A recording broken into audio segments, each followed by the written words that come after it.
Oh yeah, oh yeah, oh yeah. What up, everybody? What up? What up? What up? Well, one second. Ah,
oh yeah, Black Sun in the hizzle. Oh, for shizzle dizzle. We got an excellent show here today. What up? What up, Trevor? What's going on with you? What's going on, Trevor? What's going on? You hear me okay? Yeah, not too much, man. So I got only probably get about 30, 40 minutes tonight. 'Cause, we've been, man, the arena been doing streams every single night, and I've been hopping on basically all of them. Yeah. And then Angel did that stream last night that me and Yanga were on, and it just, yeah, I got to spend some time with my daughter earlier tonight. I get it. You ain't got to break. Oh, hey, brother. You know, it is what it is, brother. So, shout out. Who wants the explanation of that video, that promo of Yanga? The one with him and who's making these? I'm making them. You're making them? Come on, who are you making them? Oh, you're trying to. I thought Vancat was doing it because Vancat seemed to be the go-to for video production now in the arena. Okay, I mean, yeah, you know, shout out to Vancat, shout out to Gynocracy, but Blackson got some skills too now. Yeah, see, I'm the only one that don't really know how to use this thing. I'm getting it though. I'm learning certain things. What's up, twin? What's up, Gynocracy? I'm learning certain things on there. Okay. So, does anybody have a question about the soundtrack? I know the niggers got questions. I know y'all got questions. Who's the artist? Excruciating Terror. Okay, I never. You know, it almost there's a rock and roll song that I listen to. I have in my library. It's called Du Hast. It's by a German band. So I thought that's what that was.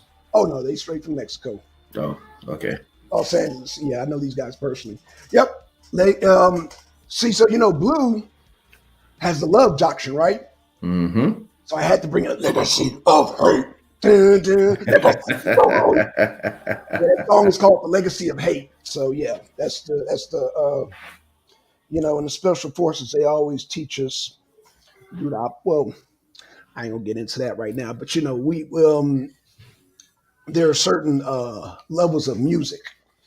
You know, when you go to war, you don't listen to "Ooh, baby, I'ma lay you down" and "Oh, I'm riding in my damn." But you don't go war to that. You know. Hey, you're not the only one. You're not the only one that listen to. You think you're the only one to listen to rock and roll? That's not rock and roll, brother. Oh, like that's heavy metal though, but heavy metal. Yeah, I mean, what's really the difference though? Big difference. No, I'm asking. I'm not being an asshole. I'm asking. What's the major difference? The heavier chords or what? So that right there is called grindcore. Mexicans, Latinos, they will feel offended if you compare them with rock and roll. That's a whole nother genre created by okay. Different people. So anywho, yeah. So yeah, that's Legacy of Hate. So that's the answers to, you know, because Blue always talks about the love doctrine. Shout out to Blue, the love doctrine. Smiles, everyone smiles. You can't go to war with that frequency, baby. Right. Man, I missed the promo. Damn. Sound like you're in a wind tunnel. Oh, is it sounding pretty bad? Yeah, I mean we can hear you, but it's like you're straining. Okay. Oh. Let me try to figure. Oh, whatever you just did when you said okay, that worked. Okay, how's this? Is that better? Yeah. Nah, left. It stopped. Wind tunnel again. Yeah, it's like it's coming in and out. Yeah, it's like it's, you know what? Working. Mic out. How's this? Now I'm just hollering at the damn computer. Can you hear me? Yeah, you're much clearer though.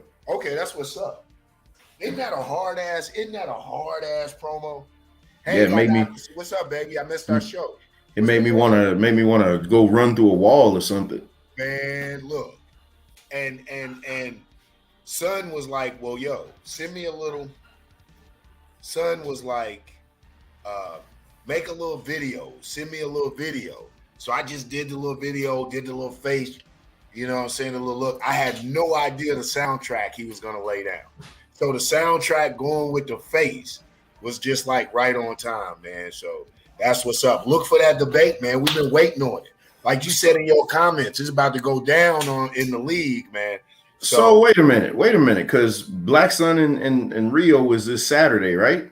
Yep. Yeah, and I'm Thursday. And you this Thursday coming up? Oh, okay. Do I need to do another promo? Oh, shit. Okay, I was looking for the date to see when it was. Okay, is this Thursday? Ninth. All right. Yeah, the 9th, Thursday night. The only thing different on the promo, I believe it's 8 o'clock. but being ready at 7 is no problem. Right. And we said, but I believe it's 8 o'clock. It's going down. SBDL, the place to be. Yanga versus the double master teacher Blue. Is it beneficial for Black Hebrews to be Americans? So you are going with that title? Yeah, it's a stretch. It's a stretch because it's a push for me. One of the reasons I definitely accept it because it is a push for me. It's a stretch for me, but I still believe, no matter my beliefs in this, that I have enough empirical data and enough to come back to show how it would be beneficial to be an American as opposed to just a Black Hebrew. So yo, man, y'all just gotta tune in at 8 on Thursday, February the 9th. It's going down. Yeah, I'm down, man. I think I'm fighting an uphill battle too, because when everybody I told about the debate with Rio, they're like, man, you're gonna get like smoked, man. I'm like, well, that's the beauty of it. I got to prove otherwise. Because they like Jay-Z. Of course, Jay-Z is more influential on the culture. But I'm telling you, I'm going a whole different way. And what I'm gonna do, I'm gonna destroy from the beginning everything that I know he's gonna throw at me. So I'm gonna take that completely off the board. It's not. I don't know if you guys ever watched. You watch 8 Mile, right?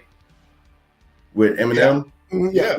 And when he battled the dude from private school and said, "Yeah, I'm white." Yeah.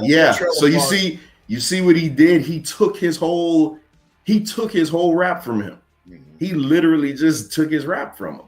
Yeah. So when it came down to Buddy the rap, he couldn't say shit because he took. And I know Rio got. Hey, listen, I know it's the #1 debater. I know what I'm in for. I'm not.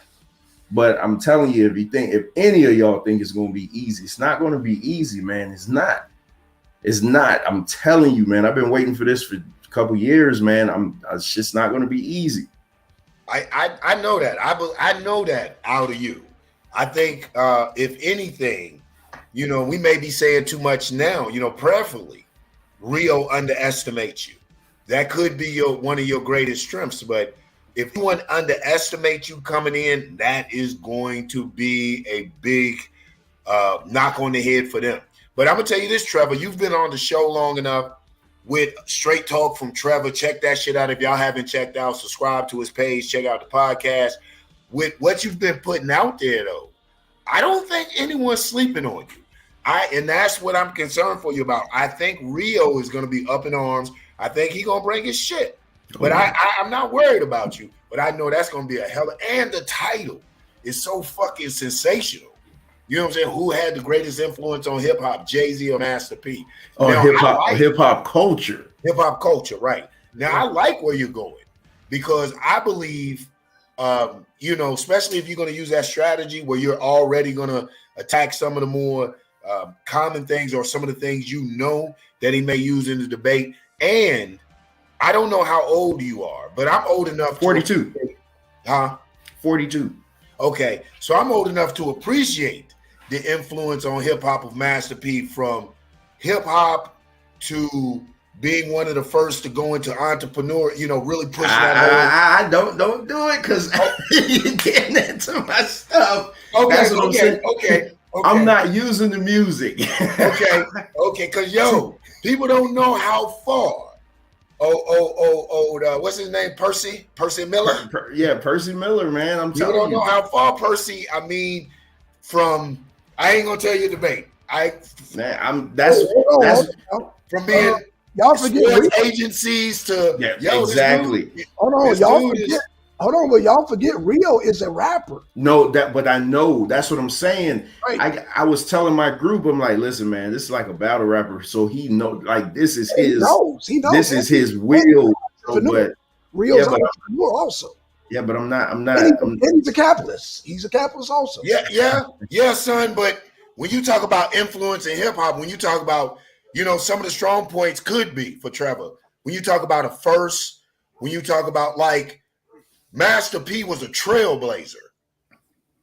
Now we're looking at it this time. You have a lot of artists doing what Master P has done and even excelling as far as you're looking at economically wise. But when you look at first rappers to really do a thing or to venture or to pioneer and kick in doors and to explore, that shit's gonna be. I'm just gonna stop there. That is gonna be a debate you don't want to miss. I think, and knowing how Trevor comes, I think not only is Trevor going to, bring his style, which wows people, I think the information he brings is going to astonish people. I don't think they really probably, if he does his research and goes in areas that I know he can go, I don't even think some of the audience is going to know how much of an influence Master P really has had on the industry outside of just spitting lyrics. That's all I'm going to say. And I'm not going to disagree with that. But Rio is, like Trevor said, Rio's number one. I'm going to say this, Rio. You better not let Trevor beat you before I do. Hey, what you was gonna say, Blackson? Well, I was gonna say, well, first of all, I got Trevor this Saturday. I said Trevor. I got Rio this Saturday, so both of y'all. Rio's just doing it. Yeah, Rio get his debates in. Man. Shouts out to Rio. Yeah, he's definitely getting them in. Shout out to Blue. Y'all know Rio got a heavy one on his hand, bro, with the title that I got. Oh, y'all done do the pipeline. What? You can either go the U.S., which is Biden. He bombed the Nordic pipeline. So wait a minute, because that title is set though, right? Because you said you could either go with. So what's the real title? What is it? Is it locked in? It's locked in as Biden. Oh, so you're using Biden and not the U.S.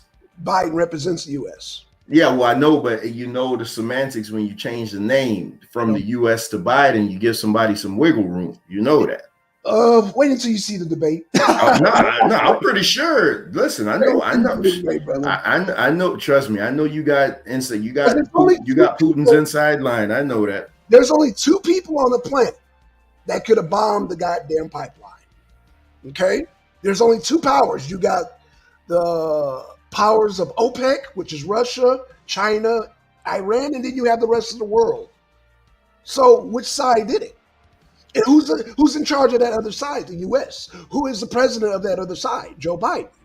So it's not that hard to pinpoint the culprit. See, you guys be on here giving away your. I'm not giving away nothing. I'm just like, okay. Trust me, Rio already knows where I'm going. He already knows where I'm going. Trust me, it's. I can give away and still come up with a slam dunk debate, brother. Rio's gonna have to do a lot of singing, dancing, and cartwheels. He's gonna get on the show. He's gonna put on the show, but the evidence is going to be irrefutable. Irrefutable. See, Rio's not putting me in a box like you there, Trevor. I'm not in the box. Hey, listen. Hey, Blackson, I'm playing with house money. Y'all the one that got all the pressure on you. Because, listen, and one thing I do want to say, on Angel's stream last night, Scheme popped up and Scheme, man, I wish he would come around this way more because that young brother has a lot of got a lot of info, man. But what Blue was on there, Akasha was on there. I'm just saying, y'all come on over here and let's work these debates out. but Angel did it. Hold on down to the arena. Shouts out to Angel Food. Yeah, Angel did a if you fire. Haven't checked it out, go over there, subscribe, like, hit the notify button. That's the other spot you will find us at. I had an opportunity to jump there for a little 10, 15 minutes. Solar, Akasha, Blue. I mean, that's the other spot of the league. Check out Angel Food, man. And my wife was even on there. She didn't get on the panel, but she was in the chat. So check out Angel Food, man. Great conversation, and subscribe and like. Definitely. Shouts out, Twin. What's good, Twin? Yeah, I'm on. Hey, did you see my promo, Twin? Yeah. That's how I'm going in it. That's how I'm going into it, man. Absolutely. So what I did want to ask you, so in the opening, I mean, I'm gonna go back and I got some of Rio's old debates queued up, so I'm gonna go back and check them out. But in the opening, do you guys have to you don't have to do a slide presentation for your opening, do you? Yeah. Oh, so it's slide for everything. So opening 5 minutes. Well, I mean, but do you have to present? Do you have to present for your opening? Yeah. Versus whereas with me, I'll just spew off my opening. Like this is what I want to do, this and that. Now you present because your opening, you're also going to have your references. Okay. You know, so you want that. Also, openings are good because openings, and you want a presentation. I mean, it doesn't have to be as good as, or you want a good slide presentation. It doesn't have to be good as the presentation, if you ask me, but it sets the pace. It lets people know. A lot of times in my opening, I kind of set the tone of where I'm going to go. You know, and I know, being a staunch Black nationalist, that I am introducing a lot of concepts and perspectives, and sometimes even a lot of theories and words that are new to the audience. So my opening is an opportunity to begin to, explain that, show them that. So yeah, you want to take advantage of your opening. In fact, to me, the last debate Son had about the pipeline, the opening may have been a lot, but had he not used that opening, like the opening, I was like, damn, is that his premise? That's what I thought. He not said it in the opening, you wouldn't have understood his premise. Okay. Because of the characters, because like you said, the Constitution, the separation based. So he had to set the timeline. He had to introduce you to the characters. So the opening was super, to me, in my opinion, of course, during his debate, was super pivotal to the premise. Because when he did the opening, I was like, too much, son. That's what I thought. Exactly. But when he went into premise, I seen how much the opening played into that, because the premise went smooth. I was up to speed, and I would have advised Blue to take better notes during the opening. Because during the premise, we saw where he kind of lost Blue. He began to start schooling Blue. Blue was like, wait a minute. So you mean to tell me Zelensky met with Putin? Yeah. Wait a minute. So he began to school him during the debate. You know what I'm saying? I was like, I should have listened better to the opening. Yeah, because when I heard it, I thought I came in late. I thought I missed the opening because I was like, damn, like it's giving me information overload. Right. But was so necessary. Yeah. Yeah, especially with a Blackson debate, because it's always something crazy that we don't really deal with every day. So it's just like you actually got to listen. Yeah, Blackson is weird. I'm finna share only one tad bit of his childhood. I had an opportunity to speak to his sister. Blackson had pet tarantulas and piranhas, yo. Jeez. Real shit. I mean, some of y'all out there be like, what's weird about that, Yanga? I'm from the hood. Somebody seen us where I'm coming from, they'd have stomped the shit out of that. Yeah, we just stomped the hell out of that. They'd have been stomping, shoes have been flying, Raid would have been sprayed in that motherfucker. I'm talking about they'd have had a man. So if that's anything, there's a little indication to the weirdism that Blackson be espousing sometimes. He was a kid with a pet tarantula. When his sister said it, first thing popped in my mind was Adam's. You know it. They're cookie and they're creepy. I'm like, who the fuck has a pet tarantula? Okay. And then I'm gonna be honest, that shows too a little bit of wealth, bro. Because them tarantulas, I don't know if y'all go to Pet Smarts and have had pets. Oh yeah. Tarantulas are not cheap spiders. They are an exotic. Some people call them an exotic pet. They are, they have a little ticket to them. And then it's a specialty pet. You have to feed it. What'd you feed your tarantula, bro? Crickets. Would you sit and watch them eat the crickets? No, hell no. They eat. It's weird, man. Tarantulas can go months without eating. Oh, okay. Yeah. Wow. So, and they can stand perfectly, stand still for hours. So hell no. I just throw the crickets in there and go do something else. Because I know that's right. Yeah, you can be there for days trying to watch them eat crickets. Yeah, I had iguanas growing up, but I mean, never no spiders. See, I never had that. I'm from the hood. I had a dog tied to a tree that we threw scraps. Yeah, You my know what I'm saying? my brother I'm from got the me on hood. that. King. His name was King. Everybody had a fucking king. Yeah, a king or a prince. King or a prince. A King Rottweiler. was, you know, them type of pets. Shouts out to Vencat. What's up, man? Hey, what's up, Venkat? Gynocracy, hop up here. You know, I know, hop you up here. You know, you're gonna throw some spice in the conversation. Yeah, hey, y'all, that show y'all did on Hinduism, man. That was cool, man. Yeah. See, I wish I could. That was nice, man. What I wanted to, get up here to Gynocracy because I want to ask y'all a question. Because I asked a question in the chat, and where's that Eric Bond guy too, man? He's man, that's gonna be a good addition. Yeah, definitely. I put a question in there like do you guys see religion as a means to an end of like eternal life or versus just a way to help you cope through life with, and you really don't believe that there's any eternal, place, heaven type place or anything like that. And it was interesting. That's why I wanted to come on, because it was real interesting to hear like Gynocracy with everything that she's into. The fact that she says she doesn't think that like there's an afterlife or eternal, that was weird. I didn't think I was going to hear that. But then on the flip side, I didn't think Yanga would have said that he believes that there's a. So what you believe in? You believe in a heaven? Yeah, but maybe not the traditional way as it's defined. I believe, like I said, proximity to the source. The closer to the source is a heaven. The farther away from the source is a hell. I believe that whatever you project, like if you believe that your heaven is streets of gold and spacious mansions, I believe that you might quite possibly manifest that in the akhirah, in the ghaib, in the hereafter or the unseen.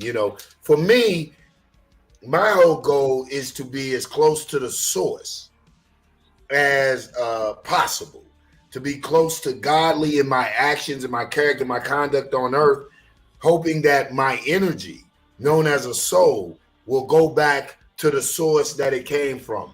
Like we say in my science, inni ilahi wa inni ilahi raji'un. From God we come, to God we return. So that's my wishes, that once this body returns to the earth, that energy that animates this body will go back to the source that put the energy in this body, known as a Yanga. And that's like I said, that's my Peter Pan, and it can't be substantiated, it can't be proven. But I love what you said one time. What harm does it do anyone if, I got this fantasy of going to or being one with God if I do right on the earth? How does that affect or harm anyone?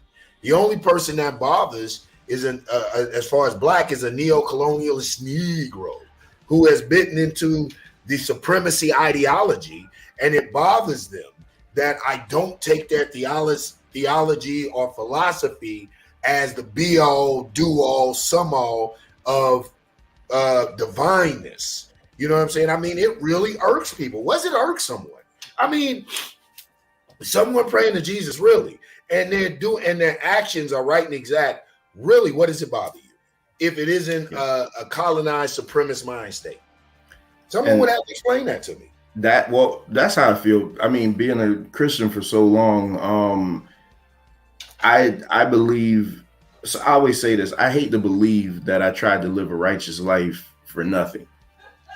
That if I died and that's just it, there's a finality, and that's just it. There's no reward at the end. So my whole thing is, I believe that there's a reward at the end. I just don't know how to explain it. You know what I mean? Like, because now that I don't really rock with the Christians, like they have an easy way of explaining it. Like you die, you go to heaven or you go to hell. To me, I think heaven and hell are like mental constructs. Like we create it all here, because I'm like, well, why do I have to why do I have to wait until I die in order to get a reward, like to walk on the streets of gold and all that stuff? Or then why do I live a life, and if I may not live up, now you're going to damn me to a eternity of hell? Like I can't. I mean, that's not righteousness. That's wickedness, because if a creator made me and put me on this place, then he must have equipped me with what I need to sustain me. So I feel like we get I feel that we have a reward after death, but I just don't know what it is. And I do believe in reincarnation. I think you guys, or that was Solar may have mentioned that. One of my cousins, Zay, come on the Wrestling Wednesday sometimes. He says something real. Me and him always had these type of conversations. And he was like, the light at the end of the tunnel that people always say they see, before they die. He was like, well, what if that's the entranceway to a new birth canal? And I was like, damn. Like when he said that, I was like, oh shit. It's like we just beings just traveling. That's how I feel. And I think Christianity limited my thoughts. You know what I'm saying? Like it made me just think one way, that, hey, this is what was going to happen, and that's that. But I was going to actually get well, I mean, you need evil for good, so they would have to coincide with one another. The same God that created evil created good also. But so as a Muslim, though, you rock with the biblical narrative or strictly the Quran? And that's what's tricky. You would have some Muslims that would say I'm not a Muslim, because I believe in God and everything. They'll say, man, that's animism. You believe in God, it's not monotheism. So I have Muslims that have a problem with me. So I say Muslim because my base spiritual language, my love language with the universe, universe came to me and said, Yanga. I said, yes, universe. He said, I like you. I said, I like you too, universe. He said, so I'm going to give you a name that I want you to call me. Don't worry about what everybody else call me. I want you to call me Allah. I said, universe, they're going to say, man, call me Allah and call me Allahu Akbar, baby. So that's my love language with God. It makes me feel good. I'm comfortable reciting in Arabic and this and that. I don't necessarily embrace all the external tenements of Islam because of my Black nationalism and my understanding social, cultural, political ambitions and misdirection and things of that nature. So my understanding of Islam is a science to unlock the spiritual in me to reach an enlightened state or a state of elevation. Same thing with the wonderful life-saving teachings of Isa ibn Maryam, alayhi salam, Jesus, the son of Mary, may God's peace be upon him. Do I look for a man coming in the clouds or, see, I've gotten out of that Masonic complex where I need some Negro to be an example of what I'm supposed to be. Exactly. Like we were talking about Bill Cosby that one day. And they was like, well, I can't believe, Bill Cosby did. I don't need a Negro. I have an Abu. I have a Dada. I got a dad. You know what I'm saying? And he and I don't necessarily always agree with the path that he had chosen. Russian. So, I don't need this, so if a man does what? So-called man shit, it's not going to throw me. I'm not going to throw the baby out with the bathwater. I can still hear the wisdom in his message. I can still see the good in their actions. I just stay away from that, which wasn't good. So Jesus is the same thing. I don't get in the thing, was he real, was he not real? But the message is pertinent. Yeah. You know what I'm saying? I mean, that's what it's all about. It's like that in E5. I tell people, you really believe that Odumare, whom would be the equivalent of Allah, or Yahweh, or Jehovah, or Jah, Odumare Ola Olafi, you really believe he put a big giant chicken down to scratch some dirt and the earth was born? Yeah, really? I don't know who this Machizo person is, but he's really, I guess, going after Muslims. But what's up, MD? But I love it.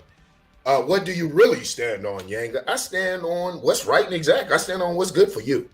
Yeah, that's what I was saying. Like, I don't argue anymore. Like, was Jesus real or not? Because, like you say, what about were the principles good? like Krishna. I heard you guys talking about Krishna and Zoroaster and stuff like that. Like, we don't know, were they real people? Like, we don't know, but were there could you take you know, bits and pieces from the message and apply it to your life and just try to be a better person? And that's what I think when I say I'm free from the Christian church. Like, I'm not, my mind isn't hooked to them anymore. Like, oh, this is the only way. This is the only way. You got to believe in, you know, Christianity. You got to believe this and that. And no, man, what about just trying to be a righteous person? Yeah, like, what? Well, we've gotten into this thing where our lack of identity has caused a self-consciousness. So instead of just being righteous people whom are melanated, Black Africans here in America, we have to define ourselves through religions. You know what I'm saying? We have to find ourselves through religions. I'm glad Machismo said Prophet Muhammad was a pedophile. That is such the oldest. Here's the thing about that, why I don't defend that. One, I can't say he may have been. Now, back in the day, I used to be like, he may have been. Here it is now, though. That hadith is mahru. It's weak.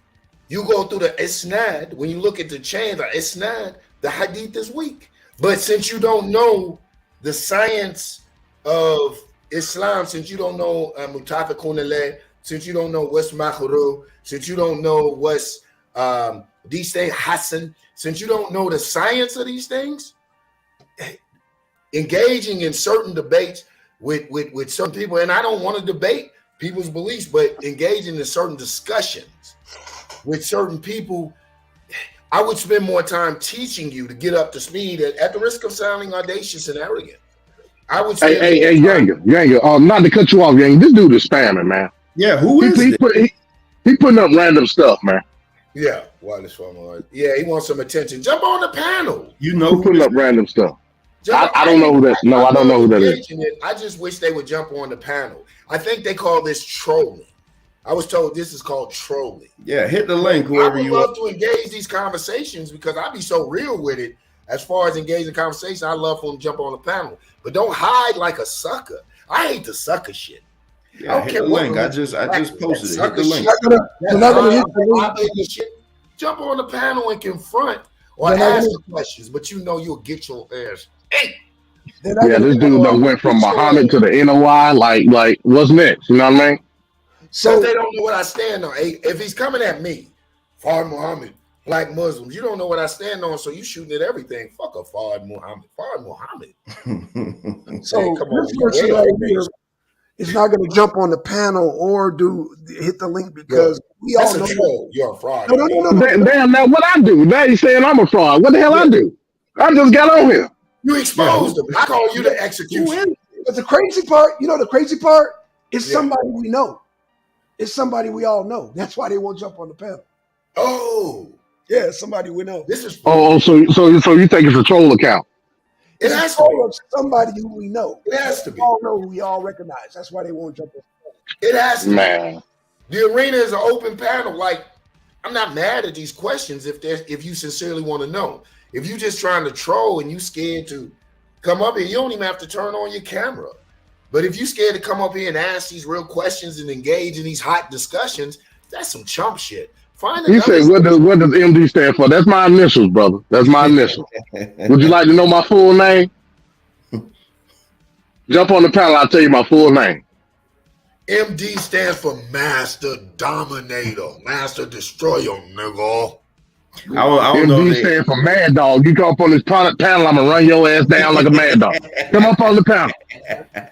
Yeah, I don't know. They're probably asking like, yeah, they're probably asking what you stand for as far as the conversation. Mm-hmm. Yeah, spirituality. I keep telling people I'm a spiritualist. Please, McKeb, they're having just as much fun as we are. Yeah, but people can't understand you being spiritual without being tied to a religion. Like, that's what I don't. And for the record, I used to be that way. Like, when people would tell me, I'm a spiritualist. I believe in that, in a higher power. And they're like, well, what's your religion? Like, I don't have no religion. And that's how I feel now. Like, I'm not tied to any religion. I believe within myself that there is a higher power, and it's just. Yeah, I respect y'all. Look, I even wear it to Shuktunu. I got a Tashuk the new on. I got a Star Daoud, the Star David. That's a great segue, Trevor. Hey, let me ask both you and Trevor. Let me ask all y'all a question.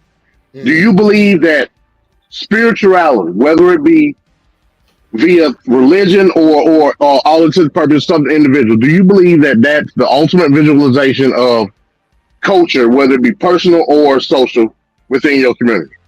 Spiritualism? Yeah. In any form. Yeah. Is it the ultimate what? Visualization of the culture. Yeah. In which you surround yourself in. Yeah. Oh, okay. I see what you mean. Okay, Yeah. okay. Absolutely. Yeah. Absolutely. To me, So to give an example, is spirituality one of the identifiers of a culture of a people? Yes. Okay, so with that being said, how it's so hypocritical that you would downplay a person's individual spiritualism, whether it be Christianity, Islam, whatever, and you know it's a direct visualization of the culture in that community. That's so hypocritical to me. I don't understand how you can identify that and look at it as coonish, because the direct religion that those people may come from is based off of some type of oppression of a people. I get it, but you know, you can't deny the identifiers that the people took from it and made their own culture out of it. For you to say that that's coolness is very hypocritical. But that's just me. Exactly. I agree. Most people, like I said, most people, even though they think they're liberated from religion, still bring the traits of their oppressor, neo-colonialist, supremacist thinking, the need for their religion to be the dominant religion. And unfortunately, like gynocracy so adequately points it out all the time, you're taking ATR, African traditional religions, and trying to use it synonymous with African spirituality. And it isn't. African spirituality, despite the religion, contains a set of principles and morals that are universally found in melanated people, despite the religion placed on them. There's still just there was certain things spiritually that we did and we don't do, and there still are, that we do, we don't do. There's certain morals and practices that translate into society that we do and we don't do. And that is African spirituality, not the means of achieving that state. That's the religion. But the actual state and the actual inaction of righteousness and good is the African spirituality. So when you go to African countries, many of them have Christians, Muslims, and those that still adhere to the indigenous traditional religions. And I have seen films and talked to Africans on the Muslims, Eid Ahad, on their celebration after the fasting month of Ramadan. I've seen the Christians and the brothers and sisters that adhere to the indigenous African traditional religion all meet up. And I've seen the Muslims attend their ceremonies and vice versa, because that's African spirituality: cooperation, communalism, love for your neighbor, righteousness. That's the spirituality, right, not the particular religion or the way that you achieve. Right. Not only that, Yanga, but also when you go to some of these African villages in some of these countries, you'll have a myriad, like you said, of Christians and Muslims. But when it comes to the tribalism, dealing with the ethics of their culture in their tribe, they deal with it from a more traditional standpoint. You'll see that with the tribal elders and the chief. Mm-hmm. So what are we talking about here? Yeah. Hey, this Machizo is definitely a real person. I'm just checking out the page. I mean, it's not a troll page. Angel, won't you hop on the panel, man? Because I only got like 10 minutes. I mean, I love when the people try to box me. So you support the trans-Sahara slave trade. Once again, I will say, you have some Muslims that say I'm not Muslims. You will categorize me as a Muslim because you're boxed in. So I have to speak your language. You can't get out of the Islamic expression. You can't get out of the fact that I may say some Arabic. You know what I'm saying? I speak English. Does it mean I'm an Englishman? You know, I mean, you have to be able to, you know, that's African spirituality, understanding external and esoterical. You know, and that's African spirituality. That's how it survived in Haiti's. You know, I hear all these people talking shit, but nobody ever talks about Haitian voodoo. Niggas run from that. And that is so Christian now. That is so, it has so many. The effigies of the African deities, or they are Catholic saints. And a lot of these effigies, they haven't even bothered to make black. Go look on their shrines. They have white effigies of the African or Loa hidden underneath the image of this white Christian saint. Yet you won't find anybody, very few people, talking about Haitian voodoo is not tied to African spirituality. Why is that? Because we have a hatred for ourselves. Dare a black man, a black African here in America think outside the box. How dare you? How dare you be original, nigga? Or how dare you not follow me, your savior, your master, the great Poobah, who have come to explain the great mysteries? No, Negro, I'm God, manifest, attached to the God. And God will allow me, the universe will allow me to know how to approach it in order to receive its rewards. Whether that's good feedback or actions from my family, from business dealings, this and that, the universe will allow me to know the best interests. You know what I'm saying? He wants to know if I've traveled outside the United States. Figure it out. You see here how I'm spitting? Angel, you got to come on the panel, man. You can't just be typing all this and that. Yeah. Yeah, Talib. Yeah, you got to come on the panel, bro. Like, I agree with that sentiment, yes. Where you find religion, dogmatism, yes, you will find slavery. What about you'll find exploitation of people. What about spirituality? Not spirituality. I don't agree with you. Yeah, see, he doesn't equate. He equates both of them as one and the same. Okay. Yeah, that's what he's saying. Jump up here, brother. Yeah, you got to come on, Angel. Come on. They're not synonymous to me. I ain't got but 10 minutes, man. I got to go early, so come on. Yeah, spirituality and religion are not one and the same to me.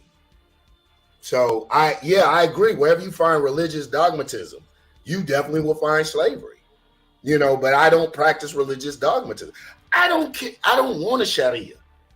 I don't care if you live under the Sharia. I don't mind if you eat khanzir or you eat swine. If you drink khimar, if you drink liquor, I don't care. You know what I'm saying? My spiritual development, my elevation, my relationship with universe, whom I've called Allah, is a very intimate and personal one.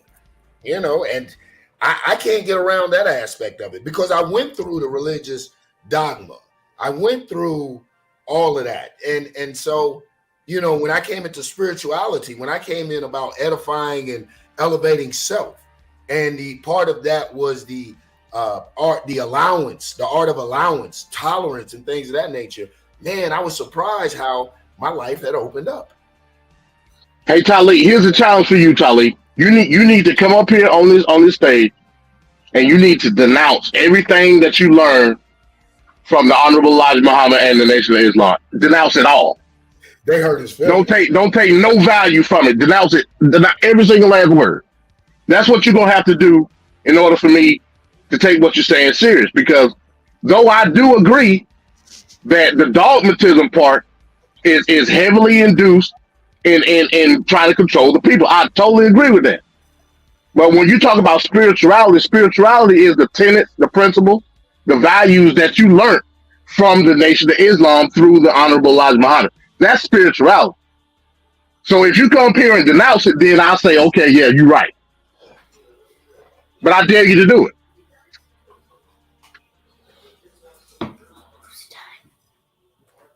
That better, brother.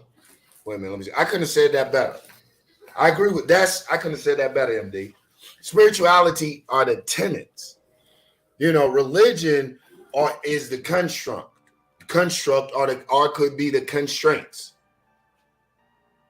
You know,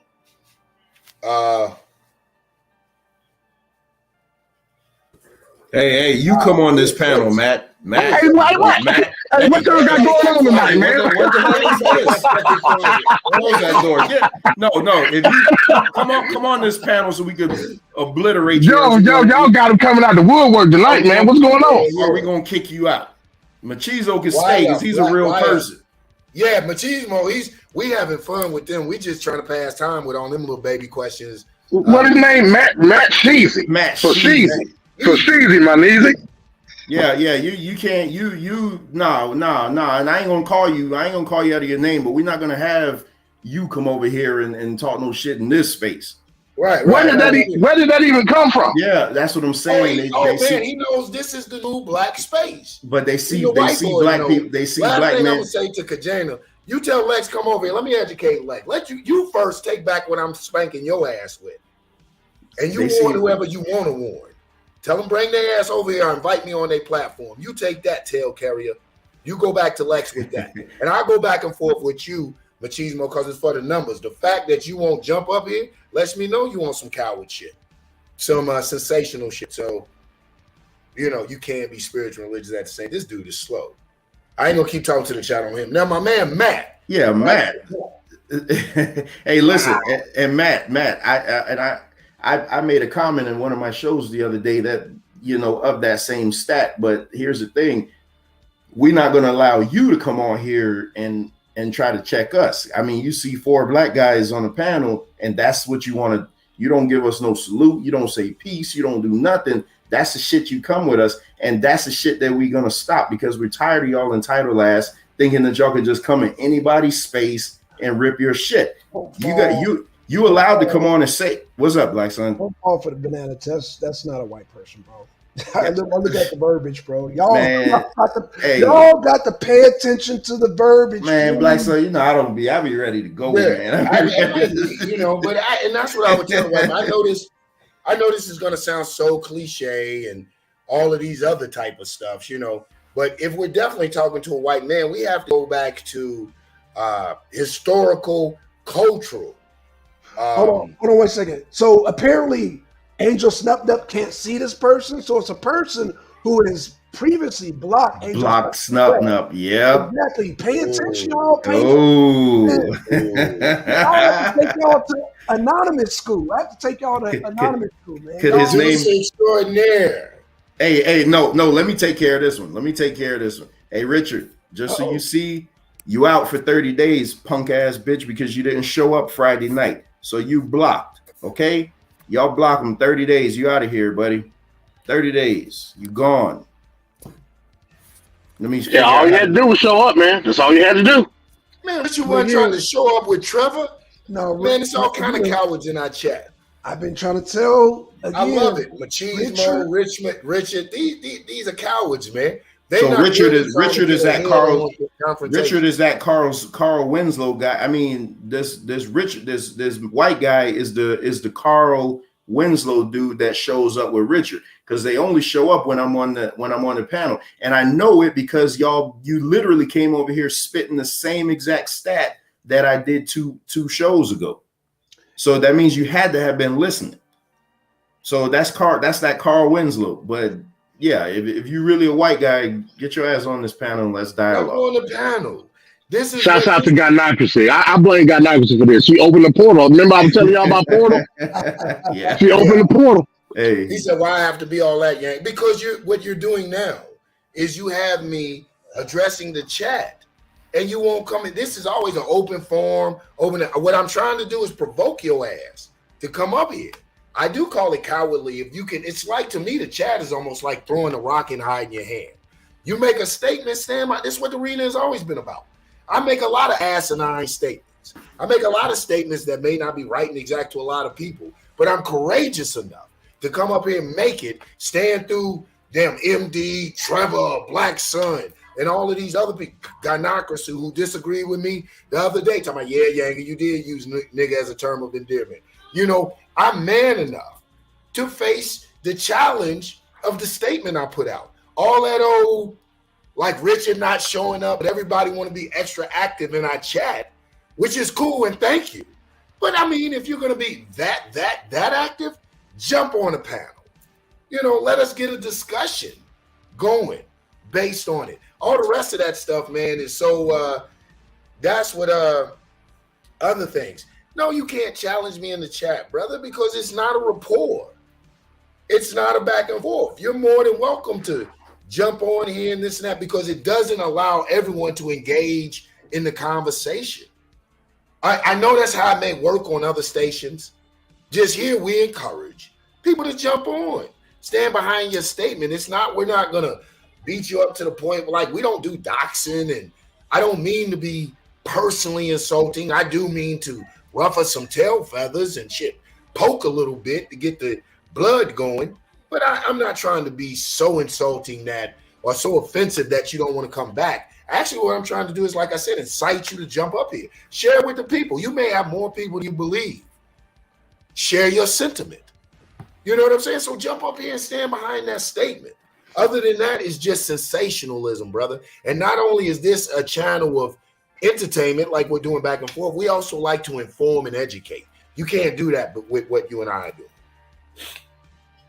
Oh, your boy's back. Matt, come on. Okay, Matt, let's have this conversation, because I legit just spewed all these talking points last night on the show. So what you're saying is nothing that we don't know. But what I'm saying is, you come into this arena where we're talking about spirituality, and that's what you throw at us. So I'd like to know, why was that your lead in? Like, why didn't you first address us with peace? You come in with this. We'll have that conversation with you if you're willing to have it. But it's like, that's the part that's killing me, though. Like, again, and I'm the one, I'm the renegade on here. I'll call you out on your bullshit.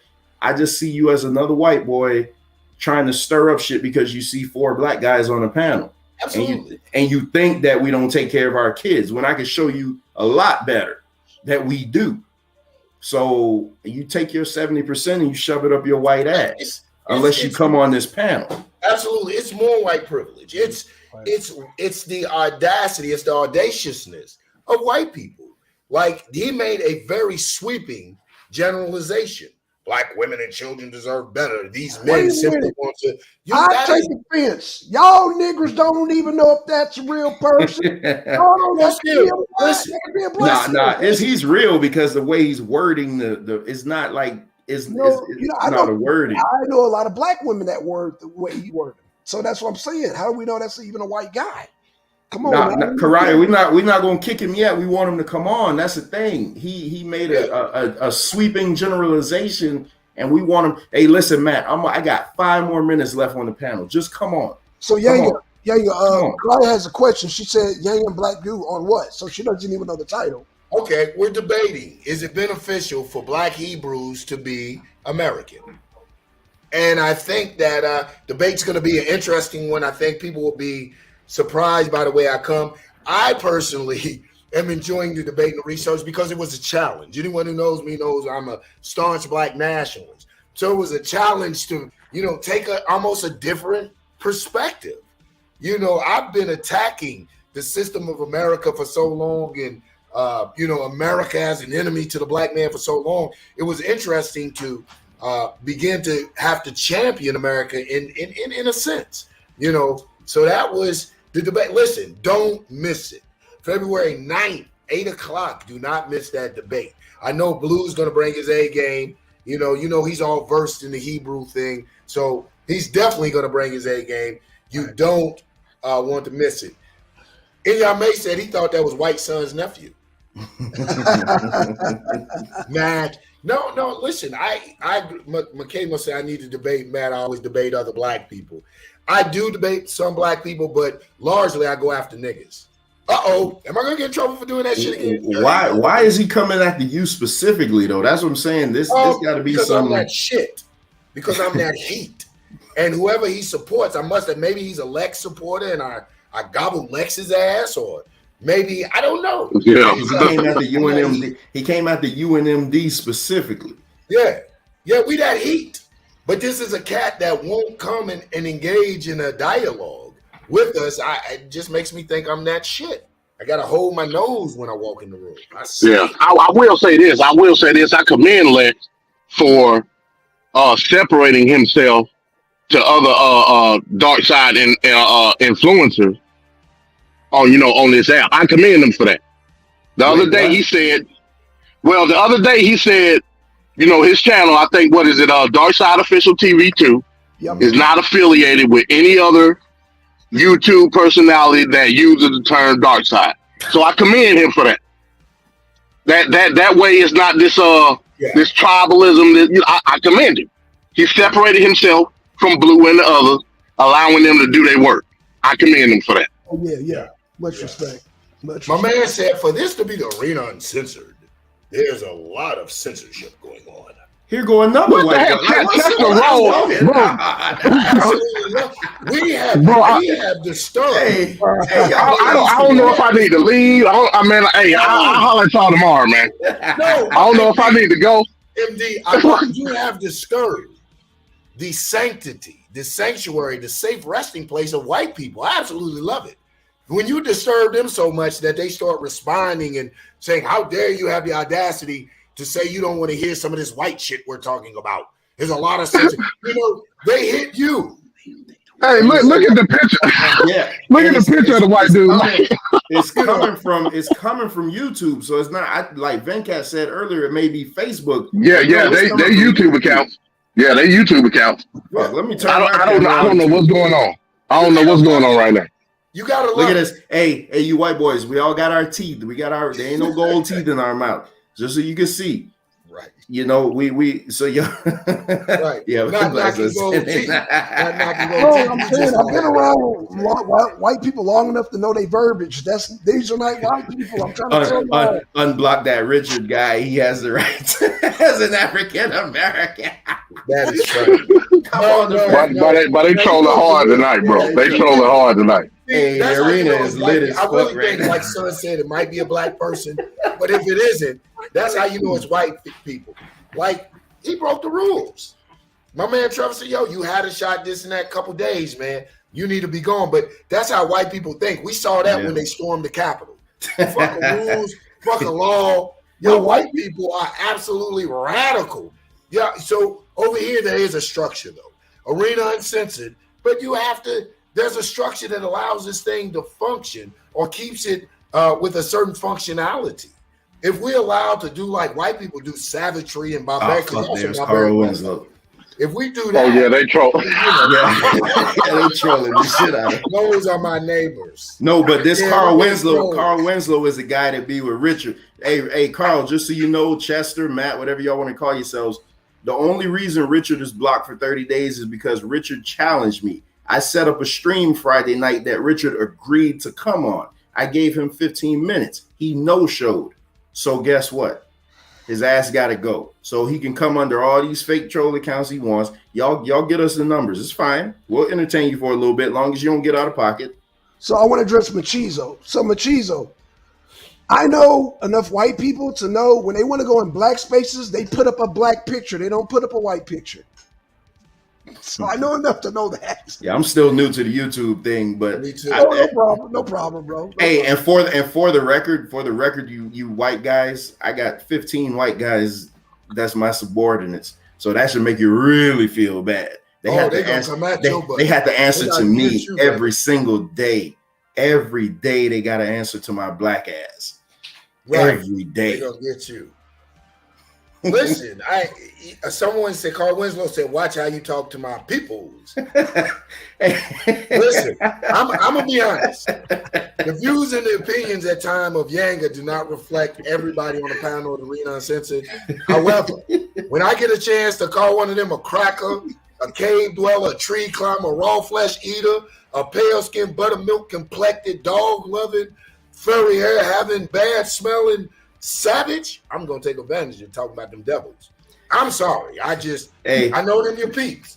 They're talking about Blackson. They're talking about Blackson. Yanga, this a hard hat area, Yanga. This a hard hat area. You know whose talking points those are. They're talking about Blackson's tank top. You know who talking points those are. You might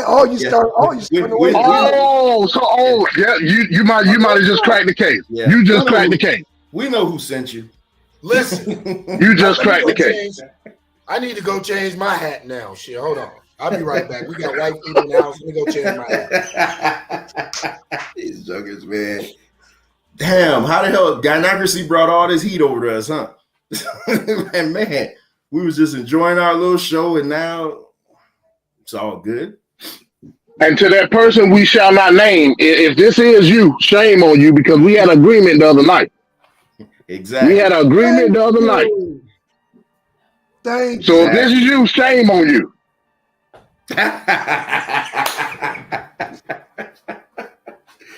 Oh man, I'm telling you, man. Thank you, MD. MD ain't falling for the banana in the tailpipe.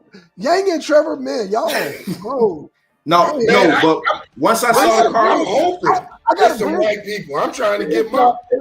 I'm trying to get my Black Panther on in this. Once I saw Carl Winslow, I knew who it was, because Carl Winslow rolls with Richard, and I know they roll in a pack. Once you see one, you always see the other, and that's I know. We know who sent you. MD hit the nail on the head. So I'm not impressed with you, Negroes. Jump your white ass on the panel, then, if that's really who you are. Listen to the verbiage. Listen to the verbiage. You Negroes. You know that a lot. You Negroes. I love it, man. Hey, Chester. I tell you what, Chester. I tell you what. I promise. I promise you. We'll be on our best behavior. Please jump on the panel. Please, white boy. We'll be on our best behavior. I swear. The worst epithet we'll give you is white boy. Yanga, you see? Hey, Blackson, you got to crack the programming, man. You got to say the special code. December 22nd, 2021.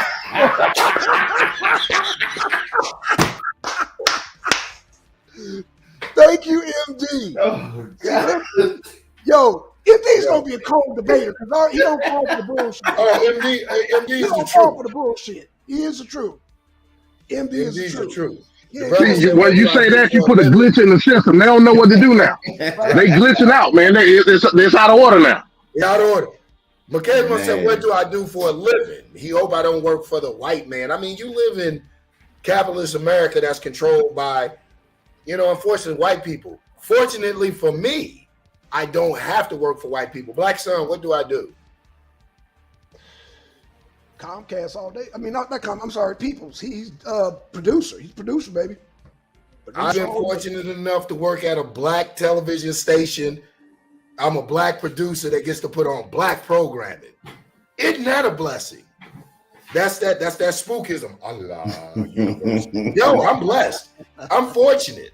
But I don't hold that I still don't say, well, that makes me a pure black nationalist, and those who have to go work for white people, it doesn't. That's what makes them black nationalists, that they will go work and take care of their families. It's anti-black nationalists to use that as an excuse to be a fucking bum. I don't work for the white man. Nigga, that's not black nationalism. That's niggerism masqueraded as black nationalism. The black nationalists, how you gonna say you'll do anything and everything to free your black people except for work for the white man? Hey, you white boys, make sure you stop by Wrestling Wednesdays. Yeah, y'all love wrestling. Y'all come on back over. Oh, I think Asar might be joining us on Wrestling Wednesday too. I can't wait to Wrestling Wednesday. I can't wait to this Wednesday.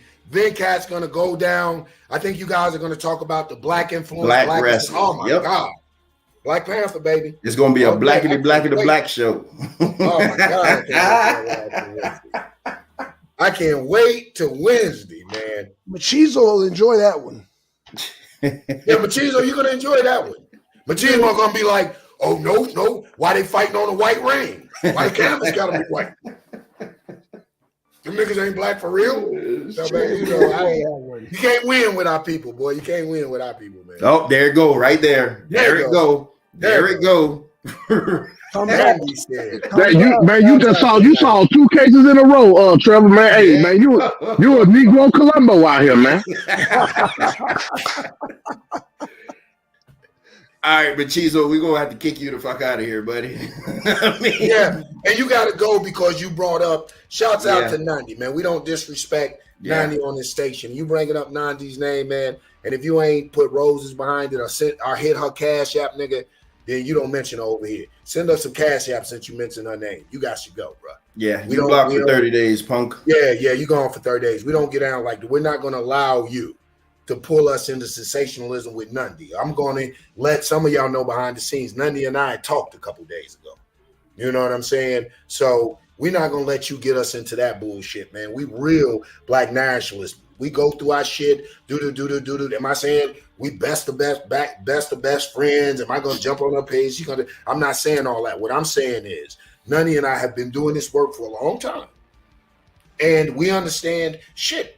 We humans, we suffer through shit. So we may not make up, but like I told her, I don't know what she's going to do, but I will maintain my integrity. I will maintain what I hold to be dignified, and I'm not going to attack the sister. So, bruh, don't bring her up in any negative way, trying to get me and her to pit against each other, because you'll fuck around, be disappointed, find out me and her might team up and get your ass. That's how me and Nundy rock. We're unconventional and unpredictable. So leave her name out your fucking mouth, bro. Real shit. Leave Nundy out your fucking mouth. Yeah, he's all right. I'm done on that serious note. God damn, man. Yeah, I had to come up because I had to make sure. If anybody do hit the link, I just wanted to say, make sure that y'all have your banner up because I don't want nobody pouring bomb the channel. Make sure y'all put up the bloody hands because it covered the whole screen. GTO, I blame you for this, though. Because they want to hit the link, huh?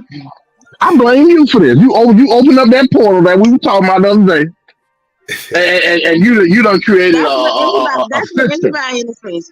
That's what anybody in the space you want to do that. When you having new people up and it's people trolling in your chat, that could have happened even like without me being here. He's saying you opened up that spiritual portal to weirdos. You opened up the weirdo portal. Yeah, that was you. Weirdo dust or something. We got all. we got to publicly scald you for that. That was you. Right. So there's nothing wrong with having a banner up. You want to be careful. So I got you. I'm just sitting with you though. Yeah, but I ain't mad.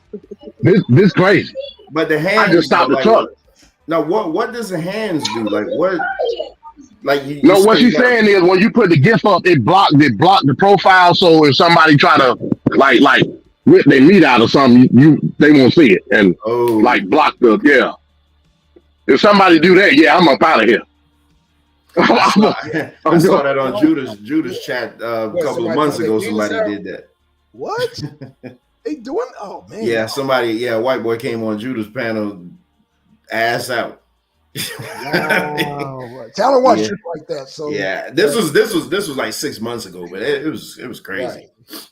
Wow. Yeah, hey, Deacon, let him live though, because he the one have to report because Richard, the butt boy Richard, is out for a while, so somebody got to report. Somebody got to report. Carl didn't say anything. Carl says sensitive. Yeah, that doesn't bother me. Carl, absolutely, because there are some of us who, though I enjoy YouTube and I get entertained, at the same time, there are some of us that have a serious bone, and have a bone of or we have integrity. We're dignified. And so there's certain things that I won't exploit, no matter how many views it may quite possibly bring. I just won't exploit that. And I'm surprised that, Carl, you being a black person, everybody talks about my black nationalism and things of this. I am surprised at how you guys stoke on and encourage black rage and misery, degradation, black defamation. I'm surprised. And then when I start talking black people and spirituality, everybody question my blackness. You guys have more of a problem with me and gynocracy and Trevor and black spiritualism. When me and you probably the only ones that know how to draw up Papa Legba Veve. They probably don't know how to invoke shit. So they're scared of us. That's maybe what it is, gynocracy. So, but what gets me is they come at us so hard, yet they champion and are proponents of black misery and suffrage. They're so sensational. That's why I said I'm not going to come up here because I said I don't want to be messy, and he already won't hit the link over here. I said I'm not going to say nothing to him. I said he can hit the link. I said I wasn't going to come. I just wanted to come up here to say that, because I seen y'all inviting them to the link, and I'm dealing with these babies, but yeah, if they do hit the link, be wary of that, y'all. Like, yeah, white people nasty like that. They'll try to tear us down and do stupid shit. Yeah, I ain't never see these white. I'm from the black sector. I ain't never see these people from my sector. Here's my sad part. How you got Negroes endorsing that and bringing them over to a purely black channel? Like, how it go down over here. And that's what he leads. That's what he leads with. 70% of black babies born without a mother, in the married home. Like, that's what you lead with. And we talking about spirituality. Like, come on, man. No, but it's like one white person that be in the space that's cool as fuck. Hood therapy. She don't do all that. She cool. She got wrenches in a lot of black spaces. Like, in the black sector, she never go out her lane. She stay in her lane. She cool as fuck. She listened to like some real pro-black lectures, and I be going off, and she don't give a fuck. She just be like, "Yeah, I support you." Let me get my set trip on. If I'm not mistaken, I think therapy's from Cleveland. You know what I'm saying? Cleveland in the house. That's just how they get down in the land. You know what I'm saying? That's how they get down in the land. Carl, tell Richard he could come back. March 6th. Somebody will show me how to unblock him. He could come back. March 6th. You don't even know how to take his ass off block. Nah. How do you unblock somebody? I don't know. I've never had to block anyone. So Yanga, you said y'all debating about Hebrew. What y'all say y'all debating again? I can't remember. Plenty. I'm sorry, I was reading Free Spirit. We're debating: is it beneficial for Black Hebrews to be American? Black Hebrews to be American. Yeah. What happened to why you ain't do the other topic? I'm confused. What other topic? The one was is it beneficial politically for Black people to call each other Hebrew Israelites for political power or Americans? It's basically the same thing. We had to word it. I think it's worded a little bit so Blue can get his debate in there. I'm just teasing. It's basically the same thing, worded a little bit different, but it doesn't affect my debate. So he feel like that we should call each other Hebrew Israelites still, or you taking that stance? I'm confused. No, he's taking that stance that is it beneficial that it's more beneficial just to be a Black Hebrew and not to attach the American. I'm going to show him, and I'm not going to give all my debate, where, just wait, where big I understand. I understand. So he'll take that stance in the debate instead of just changing the whole topic after that, debacle, which is hella awkward. Yeah. He's gonna make it awkward. So they rewording it. But that's what the original topic was. I just wanted to be clear, y'all. He's taking that stance after all that, after swinging for African spirituality. Okay. We that's what we doing. That's what we doing. Oh, okay. Just making sure. He tried to sugarcoat it, y'all. But that's what he's saying, y'all. Okay. Let's be clear. Let's be clear. You weird. Cause what Yanga say, like what was it, like a month ago? Oh, I want to change it because I'm not Yanga, you said that. You could go do a whole nother subject. What he's still doing. Matter of fact, y'all changed it again, said something else. It was another subject, I can't remember. Then y'all went back to it. Why? Because he a sucker ass nigga. And that's enough to do. But that's all I wanted to say, y'all. Wow. I'm a hot damn. First lady. Yeah, y'all gotta hey, listen, man. We trying to keep peace within the debaters, man. Y'all gotta chill. No, we can. I'm a hot down. I said I'm not even gonna be on when he on, or if he on, I'm just gonna be on mute. I'm not going to. I'm just saying. I just, like, am I wrong, Yanga? Did I tell a lie, Blackson? MD, Trevor. I ain't telling. I told him lie. You tell no lie. Now the debate titles change. The debate title definitely changed. Yeah. I'm more so on the GTO bring the heat. I'm more so on the call. I mean, I'm putting that pressure on him. That's what I'm saying. Like in general. I mean, it's that because I remember what Yanga said. I wasn't even over here like that when Yanga said that. Remember Yanga? I mean, yeah. But anyway, peace, y'all. Let me get off. Oh boy. we got to deal with it. Well, man. Hey, she called it like she saw it. I get. Well, hey, what can I say? Man. You know, well, hey, it is what it is. You know, but for the defense of her, you know what I'm saying?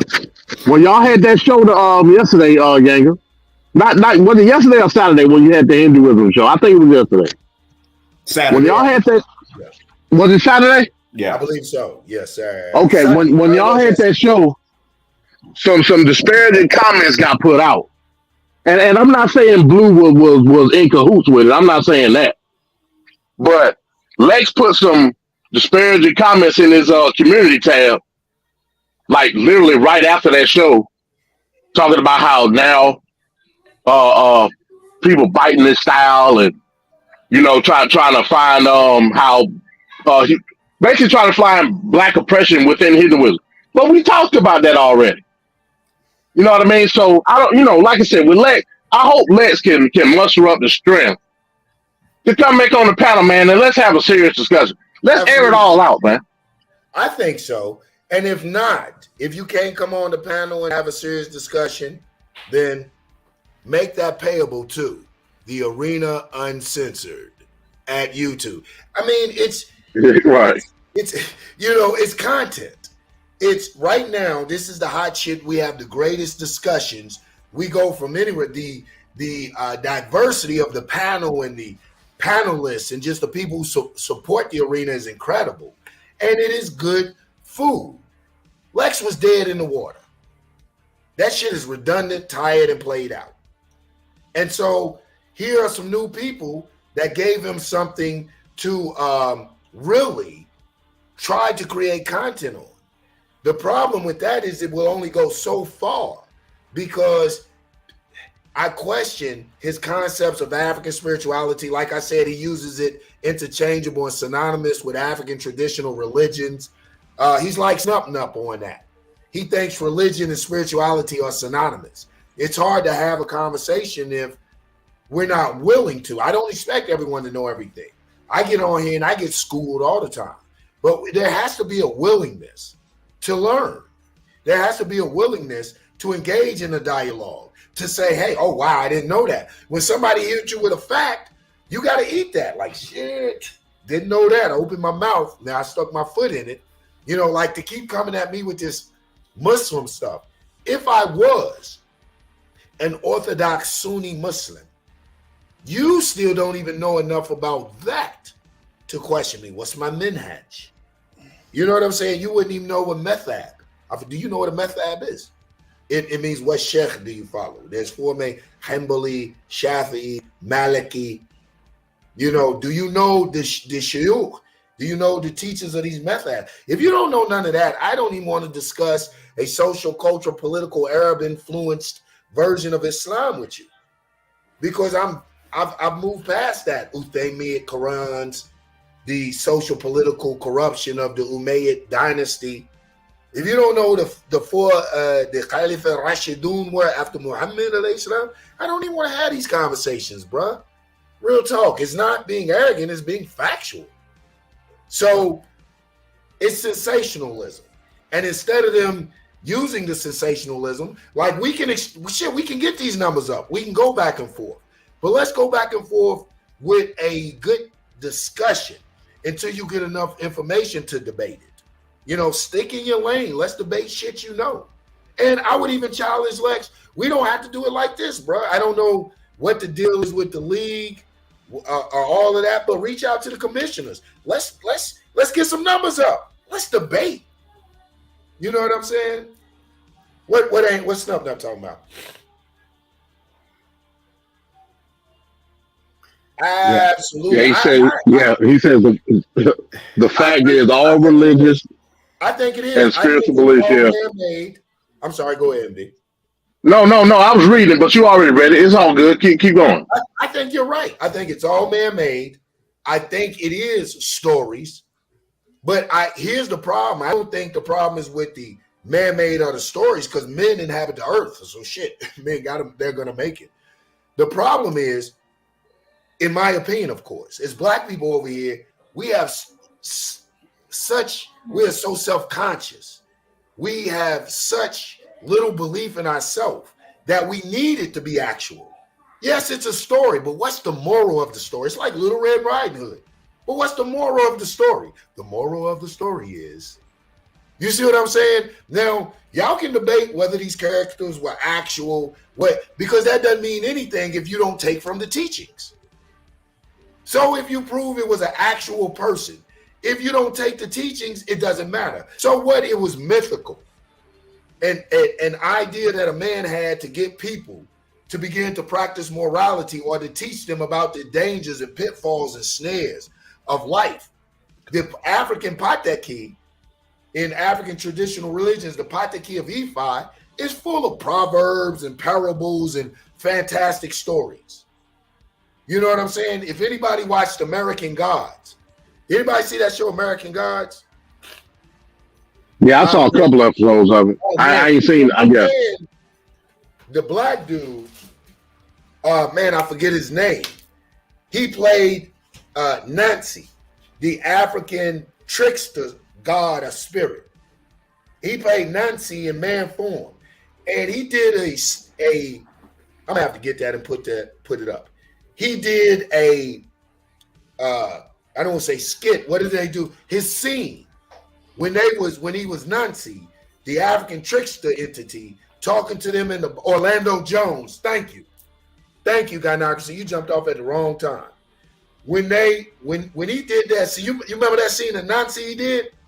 When they did that scene of Nancy, after that he was dismissed from the show.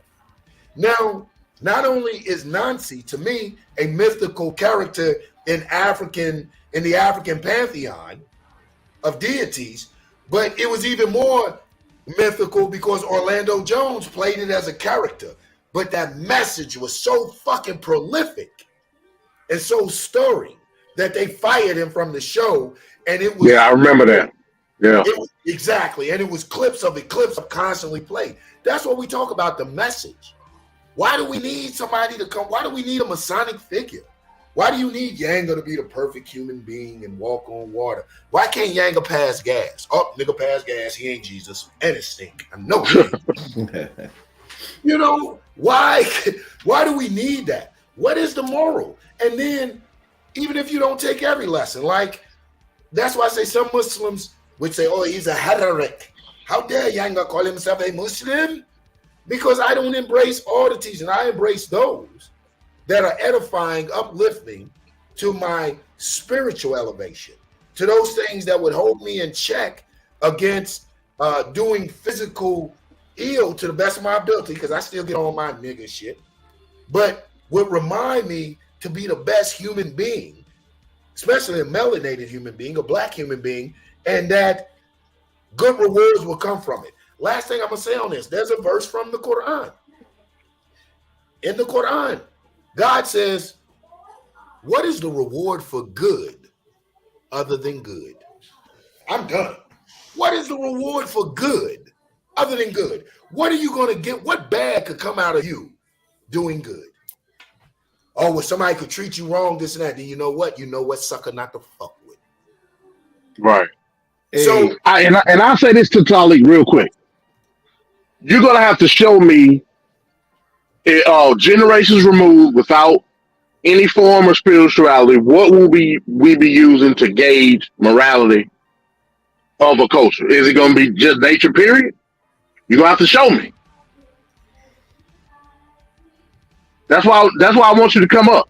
Yeah, me too, because I'm looking at that, and I 100% agree with him when it comes to the religious aspect, but I think spiritual beliefs is something that's innately inside us. Like, absolutely, it's a part of us. So I could separate the two, and that's why I want him to come up, man, so I could hear, like, really, really hear what he's really driving at. The question is, can we now what you just said, Trevor? Can we do all that without proselytizing it, though?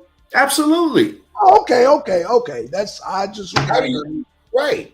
Was Southern Voodoo proselytized? Was Santeria proselytized? Was the AME proselytized? We got a lot of examples to go off of. Yeah. It's, I mean, it's, you know, this is a very touchy and emotional question for Black people. I honestly believe, and we talked about this before, Snup Nup, I honestly believe you just had some very bad experiences. You know, we religion will do that to us. We put our faith there again in a human being. Religion encourages a hierarchy. It encourages a priesthood. Spirituality says you are the priest. But Yanga, does it Your body always is the have temple. to You are be the a, priest of your temple. but does it always have to be a bad experience? Because some of us are just born that way. Well, no, I'm saying when you find, but I've never seen you go after religion or spirituality like Snuff Nut. You know what I'm saying? You and I have worked together forever. You never been like, Yanga, you on some fairy tale shit, black man. That shit you spitting, bruh. That shit you a slave, my nigga. It got you fucked up, bruh. You've never came to me like that. I never been like, oh, son, that atheist shit, nigga, you gonna bust hell wide open, dog. No, You know black people believe in God, nigga. What the hell you want? I've Because- never come at you like that. Because all the years I've known you, we never had those type of conversations. Because Exactly. you know, because especially a lot of times I'd be driving, you don't want me to, you know, wake up. So Talik believes that you just born knowing what's good and what's bad. Wow. I believe that. I don't. I believe you're taught by your parents and Yeah. and your conscience. Yeah, I'm with the parents. Yeah, your parents. But what is that called? What is that called when your parents instill certain tenets and values in you? What is that called? That could be a type of religious. I mean, Well, it can be a form of spiritualism yeah. because you're venerating what your parents taught you. Yep. Absolutely. That's why I say, you know, good and bad is relative. You know, good and bad. What's good for me may not be good for my oppressor. What's great for my oppressor is not good for me. You know, so even in my spiritualism, a lot of the inspiration comes from not just what's good for me, what's edifying for me, but what's good for the community. My spiritualism encourages me to go out here and pick up trash that's in front of my neighborhood or in front of my neighbor house. Do unto others as you would have them doing, that type of shit. So my spiritualism is also motivated by, you know, like you said, here's why it's going to be hard to call me a Muslim at times. Jesus said something, if you don't know how to pray, pray this way. And in that prayer, he said, our Father which art in heaven, thy will be done on earth as it is in heaven. So I've taken this thing. Now I'm a spiritual terraformer. My job is to, you know, try to spread goodwill and cheer and righteousness and hope that it's infectious and that it's reciprocated. Reciprocity like a motherfucker, which is an African principle. Reciprocity. It is an African spiritual tradition. You may not find it worded that way in the African religion, but when you look at the morals and principles, reciprocity lies within that. So my spiritualism contains African principles. So I look for reciprocity. Some of us don't speak Swahili. See, a lot of y'all get into that because you're mad at the white man and you want to impress people. But you're really not connected to Odumare like that. Like these people getting on me. And you had one person talking all this shit about me, but called a black woman a fat hoe. But want to tell me how bad Abraham and all this other shit isn't African spirituality. They tricking y'all. They got you so mad at your oppressor that you won't even take what can be used. You won't even use synchronism. You know you wasn't born in the African traditional religion. You won't take the good, because there were good times when your parents taught you about God. They taught you essentially, it may have been in a crazy religion, but essentially the moral core principle of what they were trying to teach you was right and exact. Now you're an adult. You can shake off those things that aren't beneficial. But the core principles they teach you, why not hold on to them? Not only is it good and sound, it is also ancestral reverence. Like MD was saying, it's spiritualism. If my parent taught me something good, do unto others as you do unto you. If my grandmama say, Jesus said, baby, love thy neighbor like you love yourself and love God with all your heart. You think I'm not going to take that because she said Jesus said it? Love my neighbor like I love myself. Do unto others as I want to do and love God with all my heart. Be honest. Be true to God. Right. Which I'm God and the universe and all things contain God. So be good to don't abuse the resources. Like it all the way down to, I tell my children, turn the light out when you leave the room, electricity.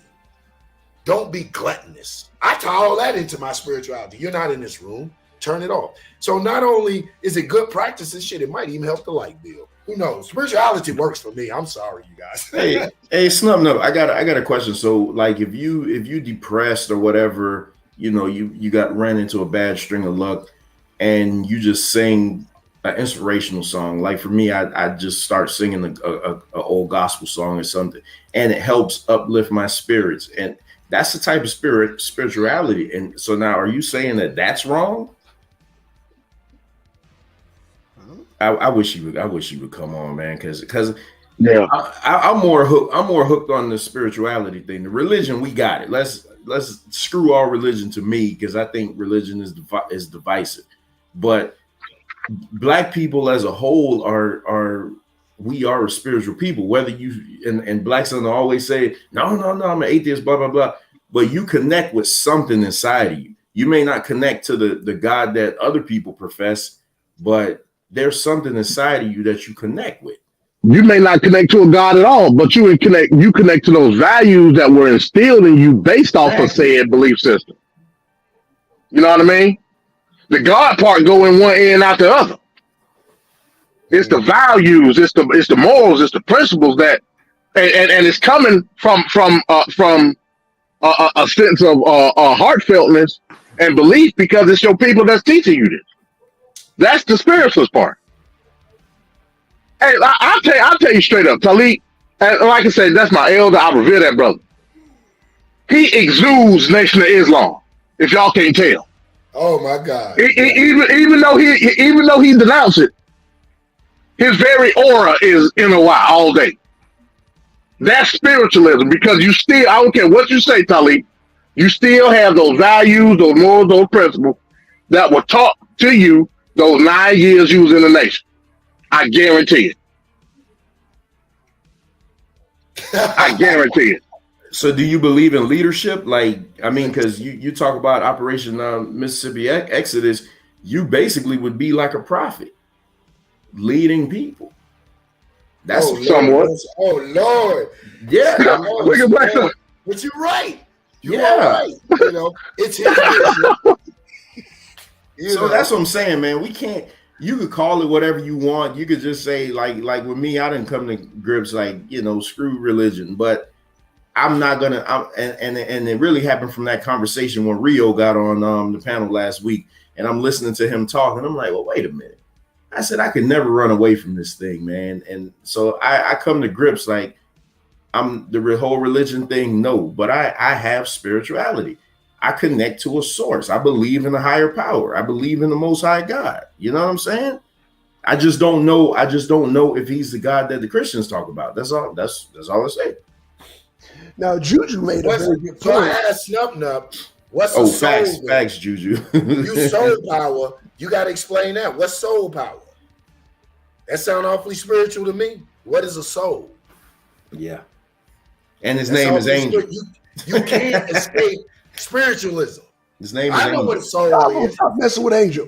Y'all gonna stop Even messing if with it ain't Angel. religious, soul is energy. Soul is a vibration. Soul is a groove, a frequency. That's spiritual, baby. Y'all gonna I stop want messing Angel to come on the panel. When Angel comes on the panel, I be quiet because that's my elder. I want to hear what he says. I just want him to come on. I don't want to misrepresent him. Yeah, I don't want to misrepresent him, but from what I've always heard Talik say, when he uses soul, he's basing it off the cultural aspect of how we view ourselves as a people. But again, you can't get away from the fact that we called ourselves soul is because we were culturally adapting to our reality, the basis of how we live, and we made a cultural dynamic out of it, which gave us a confidence and reverence for our own people. Again, that's spirituality. Yeah, absolutely. Angel, Absolutely. the Bible says that ye are God's children of the Most High God. So yeah, you are the creator of soul power. Absolutely, put it In up the there. Let image me of- address GTO. No GTO, not no Newports. Black and Mouth. I'm sorry. wine wood tip. Oh, Herb, gosh. black and mild, and not peppermint, but frankincense and myrrh. You know, Blackson, how the hell you let us turn your show into a religious talk, man? Hold on. This is Champion's Corner. This is Champion's Corner. Yeah, but listen, this is Champion's Corner. Let's address that. Let's address that Snub Nub thing. It's like what you said about the you use that Bible verse about being a creator. That's what I'm telling you, Snub Nub. I get what you're saying. I personally believe, and I could be wrong, you know, that maybe you had a bad experience. I know a lot of people in the Nation of Islam had bad experiences. I know a few people that you know, especially if they was under Elijah Muhammad or Farrakhan. Farrakhan is a whole nother clown. But so I get that. But when you look at the words of soul power, I am the creator, I'm the originator, you're using a lot of very spiritual language with spiritual connotations. That's the point I'm making. You just want to add the spiritual tag. You may not want to add the tag in any religious book. So what? I wouldn't care. What you're saying is very spiritual and it's actual factual. You ain't said nothing wrong. Soul power, and you're right. You are the creator. You are the God of that. You have every absolute right to define what you mean by soul power. And who knows? If you make the right definition, you may have a few people that adapt it. Then you would have to be careful of them making it into a religion and deifying you. Yeah, spirituality taught me not to fear death. No, it's not spirituality. Spirituality is the fear of unknown and death. I don't believe that. Nah. So, yeah, I can't rock with that. So before you go, Trevor, that's religion. Yeah, that's religion. Yeah. Yes. Don't mean to change the subject, but Trevor, Holly's been on your heels for a debate, man. It seems like no, you don't know it. You don't understand what you're reading. Me and Holly agree on everything. So here's the thing. Okay, So here's what I said. I said that I'll debate any stance, but Holly's sending me things that I can't as a man side with. Okay. Like I don't stand with racism, and she basically wants me to take the racist side. I won't do that. When I mean I'll take the stance against something, it's like the debate that she was gonna have with Scheme. Should cops wear body armor or some shit like that? I'd take whatever side she wanted to, you know, stuff like that. But when you're basically asking me, ask her to take the other side. No, I was just I'm gonna get you, Trevor.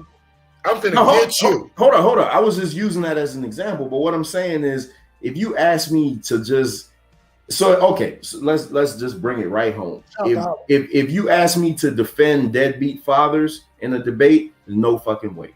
It'll never happen. I'll never take that debate because I'm not moving off my stance for how I hate deadbeat fathers. Why not ask Holly to take the other stance then? Why No. Holly won't do. Oh, you didn't listen to the stream last night. Holly, let me say this, Trevor. You came on talking cash shit. Yeah. You said I'll take any side. Yeah. Even if I don't agree with the principle. No. I never said the principle. No, yes, you did, Trevor. No, this is more. Make me pull them up. This is more. Okay, well, I'm backing that up then. No. If there's certain things I won't do, and I gave you a perfect example. I'm not going to defend deadbeat dads. I'm not going to do it. My character won't allow me to do that. So I'm not taking a debate like that. There's a debate. There's something Holly said on a YouTube short like months ago. I got to go back and find it.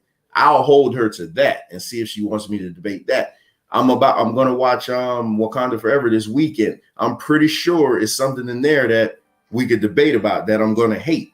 So we still got it now. Listen, y'all trying to make it seem like I'm running. I'm not running from anybody. I got my debate set up. I'm debating in my first ever friggin' debate. I'm debating the number one seed in SVDL. Like what the hell else you want me to do to prove myself? And I'm also debating him in a topic that there's no way in the hell I should win as him being an artist. That's what I'm giving you. About that last statement. That's what I'm giving you. That last statement is a reach.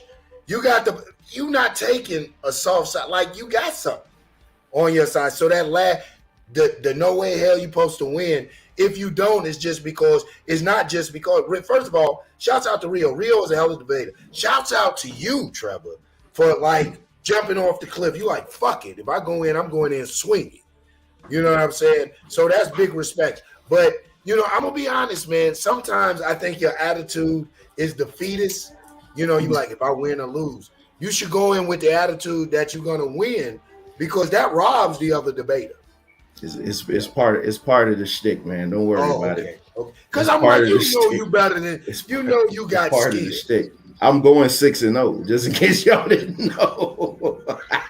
Hey, Trevor, are you taking the masterpiece side, right? Yes, I'm taking the masterpiece. Okay. Yeah, you actually got the stronger side. That's just me saying, but okay. But you know, here's the thing, MD. I presented that title to a couple of my friends, and they told me, they said, you're gonna get murdered. Because they're looking at it from a different.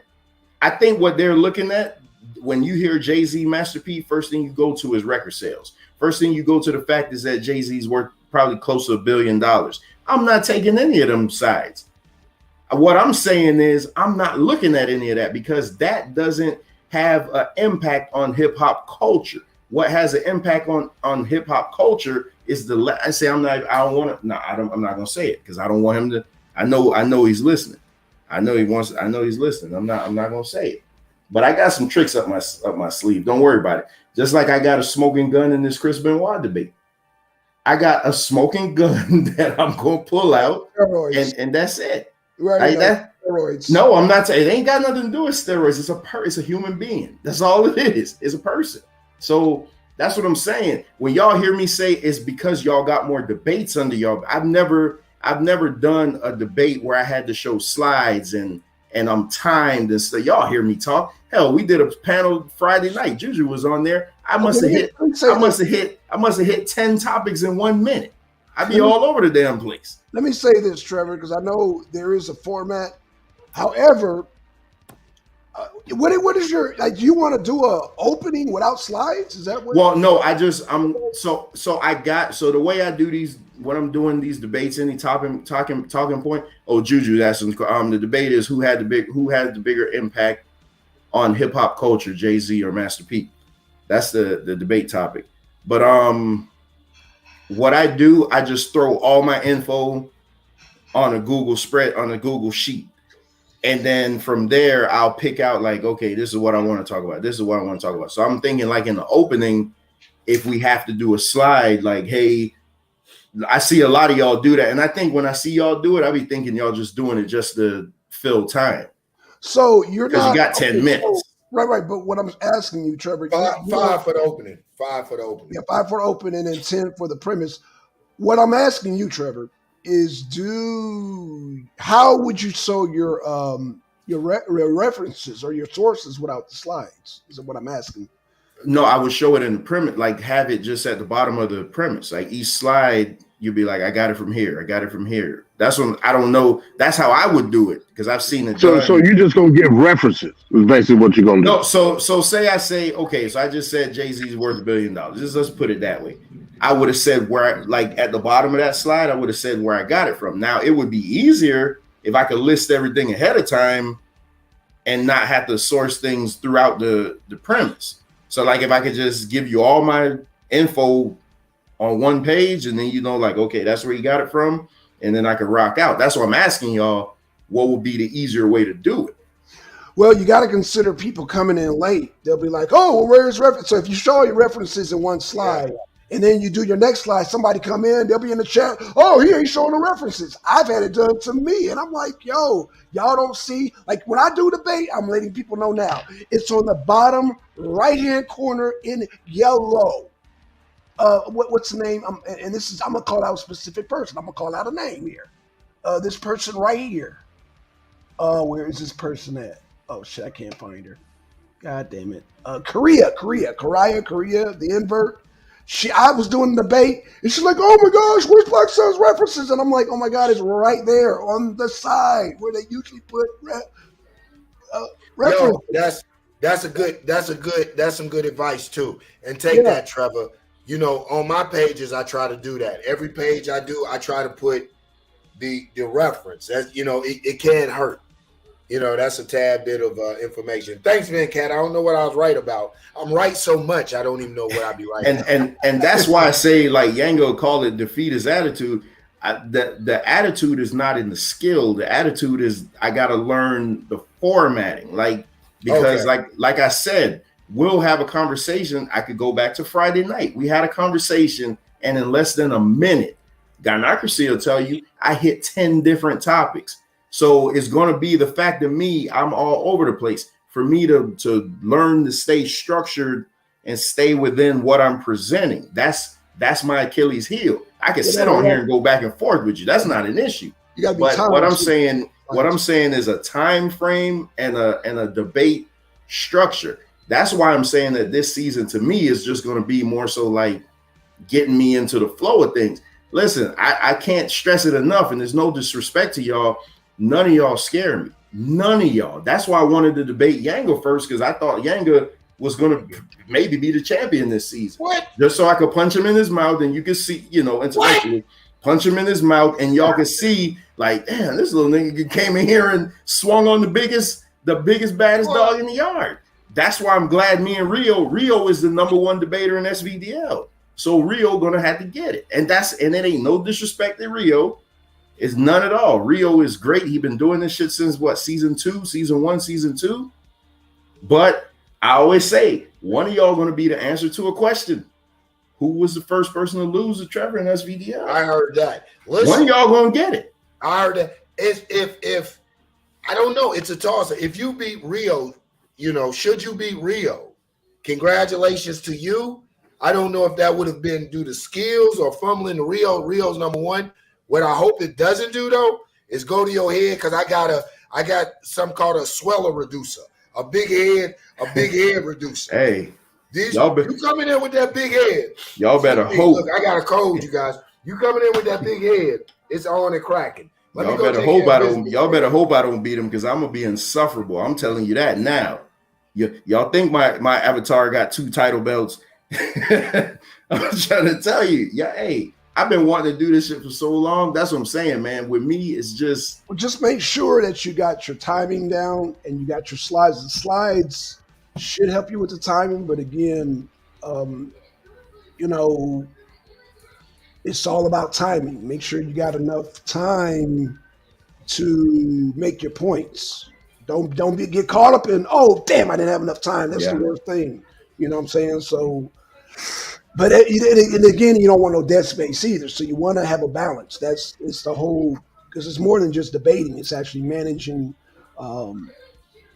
having a strategy, managing your time, and not having too much time and not having too much little time, and espousing all your points within that time. Well, that's what I was going to ask you. Like, how does that work? Like, say I wanted to do a 7-minute premise versus a 10. You can. You're talking about deferring your time. It's gonna cost you. I would be penalized for that? Yes. But I've seen in the past where Solar will say we got a customized format. Is he still doing that? Are you penalized for it? Are you penalized for not going 10 minutes?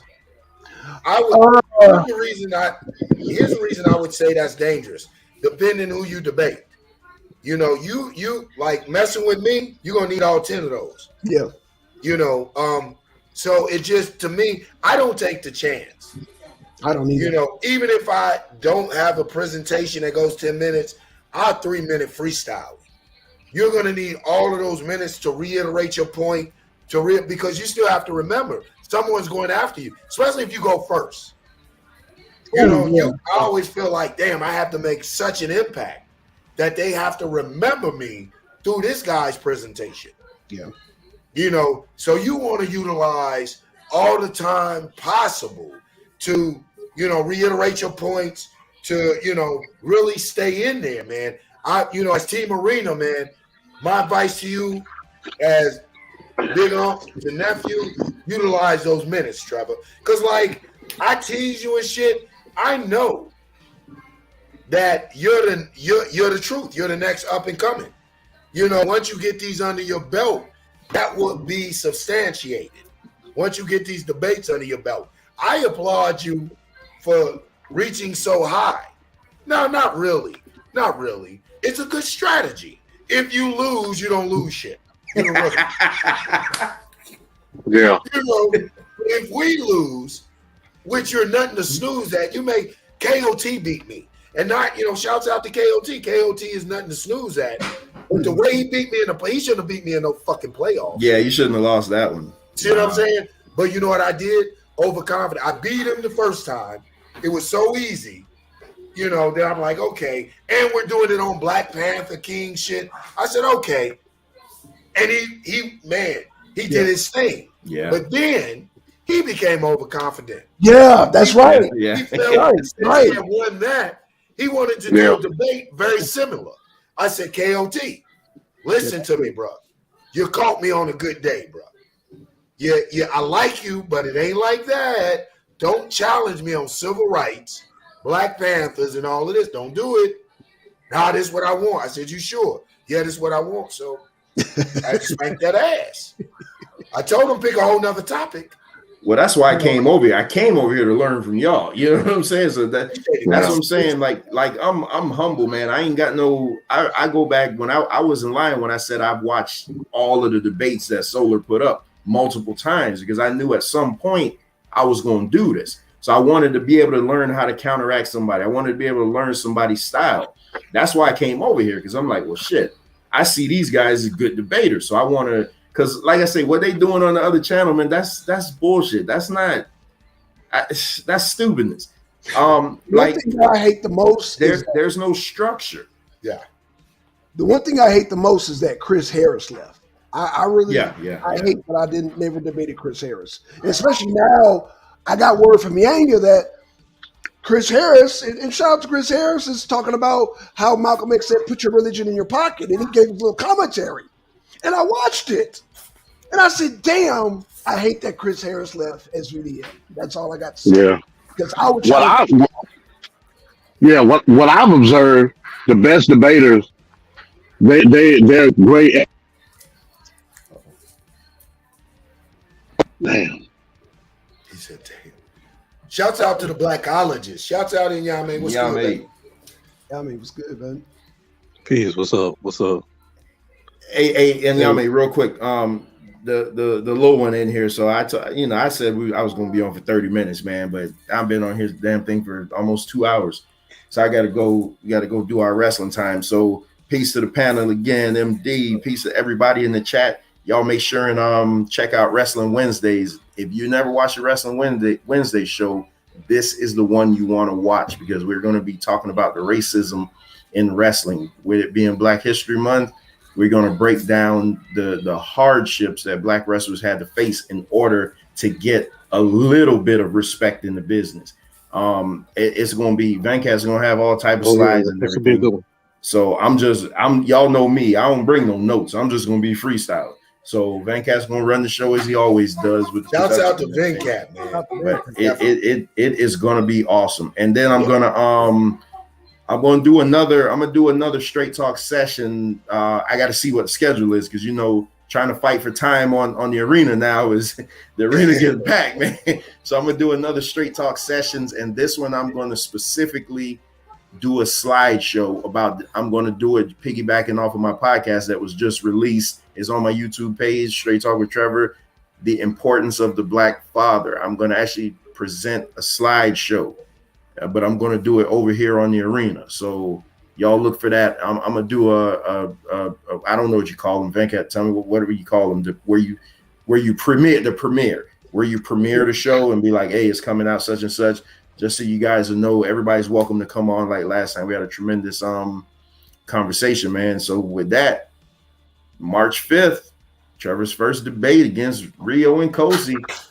It should be fire, man. It should be fire. Yeah, that's a good one. So should be fire.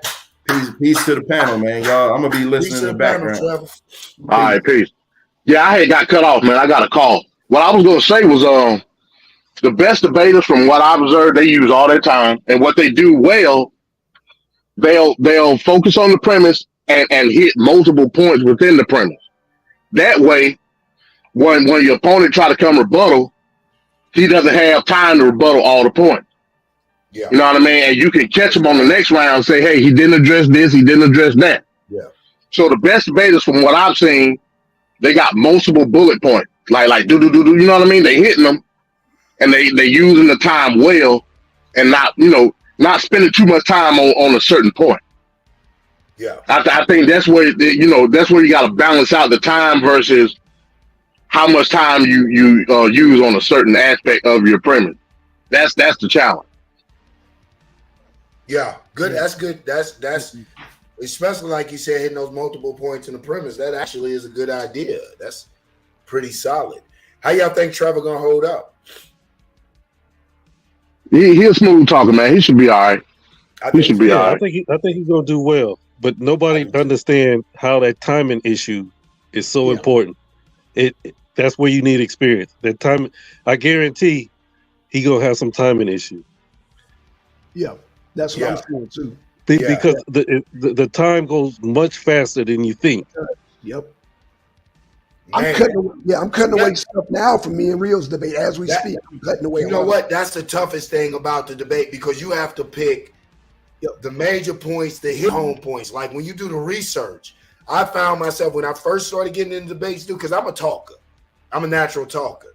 So, like you said, timing was everything because I wanted to put everything I had studied exactly into the day. Oh, I'm gonna kill him with this. I'm gonna kill, and that 10 minutes goes so damn quick. I wasn't even through half of what I wanted to put in there. So it's about discernment. It's about putting out those parts that hit. It's about putting it in a format that leads to the next point.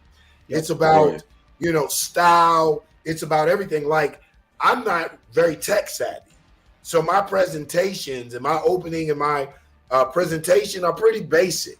So what I rely heavily on and what I come back on is rapid fire and rebuttals. So it's also knowing your strengths and things that you're not the strongest in. Yeah.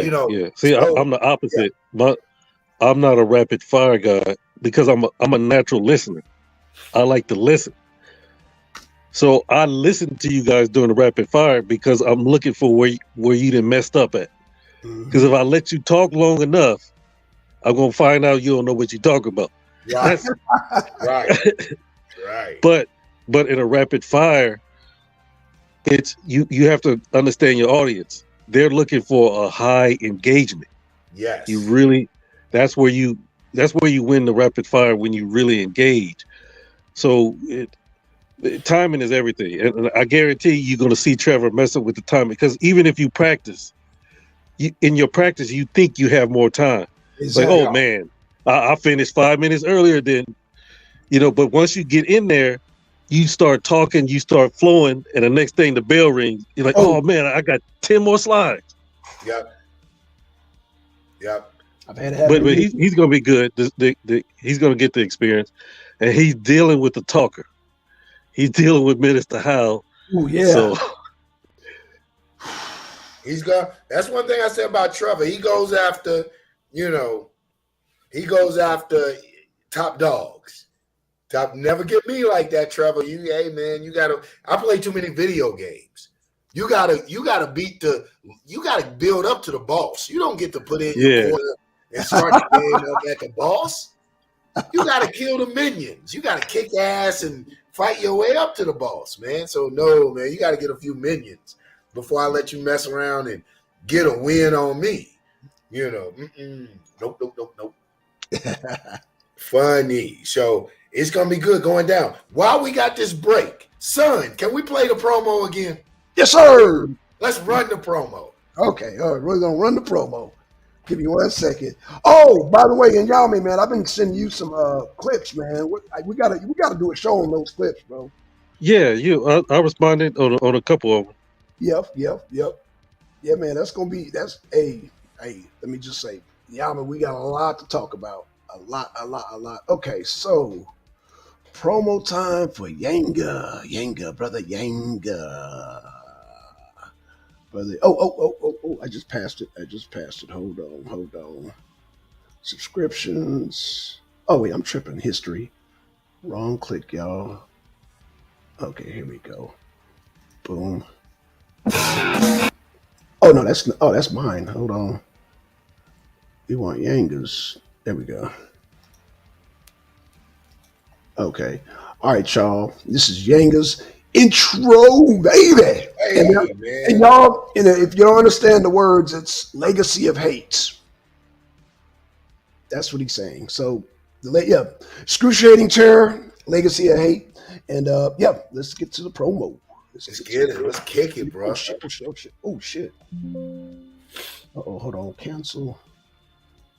Okay, video screen, window.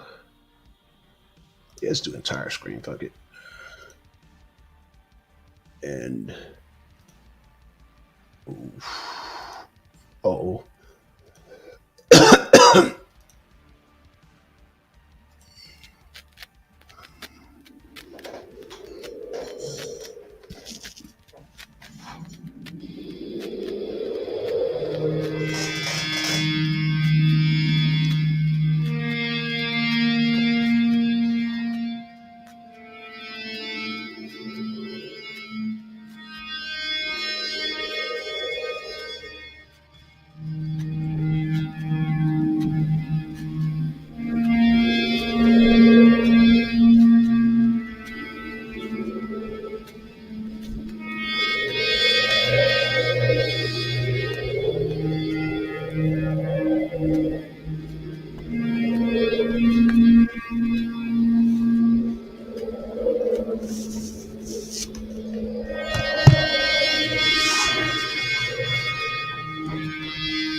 I absolutely love it. Yo, and this is what I'm talking about. This is what the league is about. This is what debating is about. I don't know if I think it was Gynocracy and I. We were on a show and I was talking about the league to me and how what it personally had done for me and helped to foster and to strengthen the relationship with my son. This is what I'm talking about. Fun, light, a little excitement, a little, and I got to send shouts out to Venkat, Trevor. I want to thank Blackson, exclusive producer extraordinaire. I call my man son because he shine like one. You know what I'm saying? Because, and why I shout out Venkat and Trevor, because they really helped me to want to, and I hope that in expressing that to son, bring that wrestle feel. Let me address Korea. Okay. See, this is how we know. See, when you talk about warfare, you don't want to be listening to "Ooh, baby, let me love you down," or "Oh, I'm No, you listen to war is ugly. Battle is ugly. And so, a lot of people don't understand the aggression. It's a frequency. So yeah, shout out to you, Korea. I'm assuming that you're a woman. I get it. We're men. We go into battle. So it's a battle thing. So yeah, we all not gonna like the same type of music because we all don't operate on the same frequency. When you train with the special forces, that's the type of stuff that gets us amped up and that's what we listen to. So I get it. Just like, I get it. But shout out to Korea. So yeah. But yeah, that's our battle theme. That's a battle theme and then again, I picked that song because Blue has the love doctrine. So I picked, Legacy of Hate. It's perfect. Because most nations, when they go to war, it's because of a legacy of hate that they have for whatever nation. That nation A has a legacy of hatred for that nation B. So there you go. And no love doctrine can override no legacy of hate. When you say legacy of hate, you're talking about generations. So just a little lesson there. Yeah. Man, shouts out. Thank you for the promo, man. Yo, I thought it was dope. Yeah, the music is right on time. I don't know exactly who it was by. I know that you showed it, but I just thought it was fitting. It fit that mode. Again, man, February 9th. That's a Thursday, 8 o'clock. Double Master Teacher Blue and your boy Yanga. We're going at it. Is it beneficial for Black Hebrews to be Americans? Promising to be a good debate. I would just advise everyone to tune in. There again, too, shouts out to Commissioner Solar, SVDL, Solar Vision Debate League, the only damn league, man. And then after that, we got Rio and Blackson coming up. We got Saturday. Rio and Trevor coming to Rio. Shout out to Rio. Rio doing his thing, Rio and Trevor coming up. We got Akash out there trying to get some things. Scheme, where you at, baby? Where you at? Hey, Akasha's on Trevor's heels again. Yes. Akasha's on his heels. Yes. He is on. I'm looking at the chat. She is on his heels. Yes. So yes, I'm gonna shoot out there. I'll debate. I'll get a debate with Akasha, Queen Akasha. I'll get a debate. Akasha's nice. That's another debate I look forward to debating too. Shouts out to all the debaters at the league. But, there are a few that I'm like, they're going to, like they say, steel sharpen steel like men sharpen men or women, don't hit me with the misogynistic thing, ladies. But, there are certain debaters that I really look forward to that I really feel like will push your skill set, will really challenge you to go in and get it. And Akasha is one of those debaters. I'm telling you, that Scheme Akasha debate with the death penalty. No, you're talking about Black Politics. That was Black Politics. Was that Black Politics? Black Politics. Yeah, Black Politics. I still want to see a Scheme and KOT debate. And I still want to see that's going to be that's going to be a great debate. But you better get some coffee. They'll put your ass to sleep as slow as they are. Well, see, Scheme, it ain't like that. No KOT. That's a rapid fire. I like their styles. Oh. You know what I said. I didn't hear it. Say it again. No, brother, you say it. They so laid back and cool. I'll be over this moment like that. Oh, man. Listen. Yo, them cats are some laid back cats, man. But I know that's going to be a fire debate. KOT with his style, laid back style. Then you got to watch Scheme for. Scheme's so laid back and chill. He get on there, bust down his little blunt, roll a blunt on live. Hell, he care. However, he made that, to me, is just a gimmick. Because the young brother is scholarly. Sleep on the intellect if you want to. Think he's just some young stoner out there doing they shit. Well, let me just say, Scheme makes me want, because I fall asleep during religious debates. He actually makes it exciting. Scheme does. So, Scheme make you just like, but you've always been a big Scheme supporter. Yes, sir. You like Scheme when he was rolling with AI. I will say y'all need to go back. When he was with artificial intelligence. AI, Suave. Yeah. I didn't remember. I didn't know Scheme was with them, but okay. But yeah, no, I like remember Scheme. What Scheme with AI? Wasn't it that ill shit? No, he wasn't with AI, was he? No. Suave was doing some ill shit too. Suave was doing some nigga shit. Yeah, that he never officially. Okay, it was some ill shit he was doing. I may be mistaken him with that, but I remember that even back then in our talks, you were like, "Yo, man, keep your eye on that young brother." You was like, "Oh, go ahead, y'all. Go ahead. Am I lagging? It seems like I'm lagging. You good? Oh, I'm good. If y'all go back to the second year and watch KOT debates, he was horrible.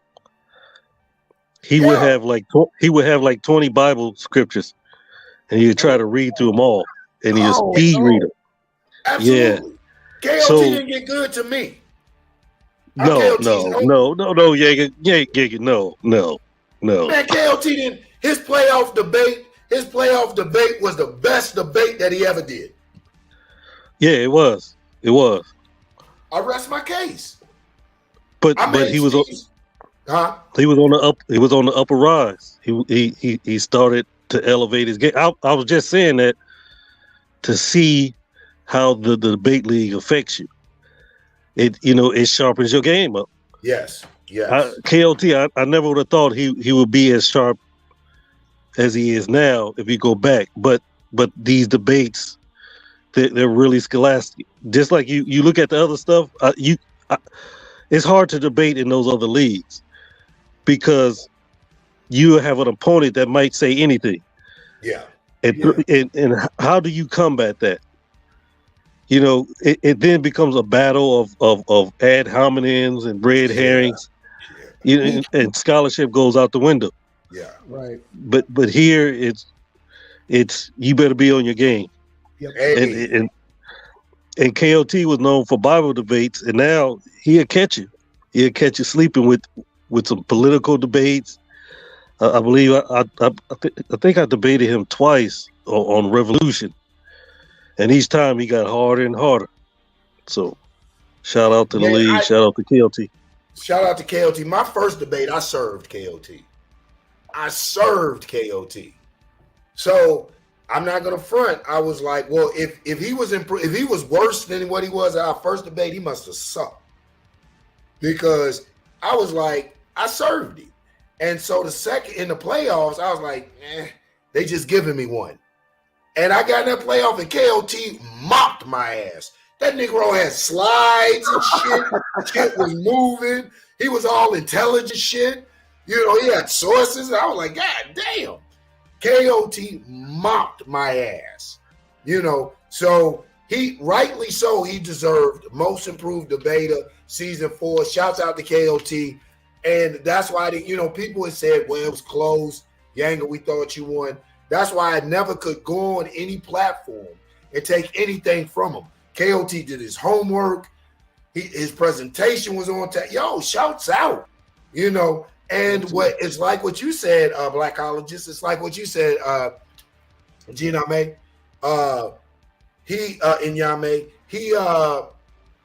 He made me step up my game.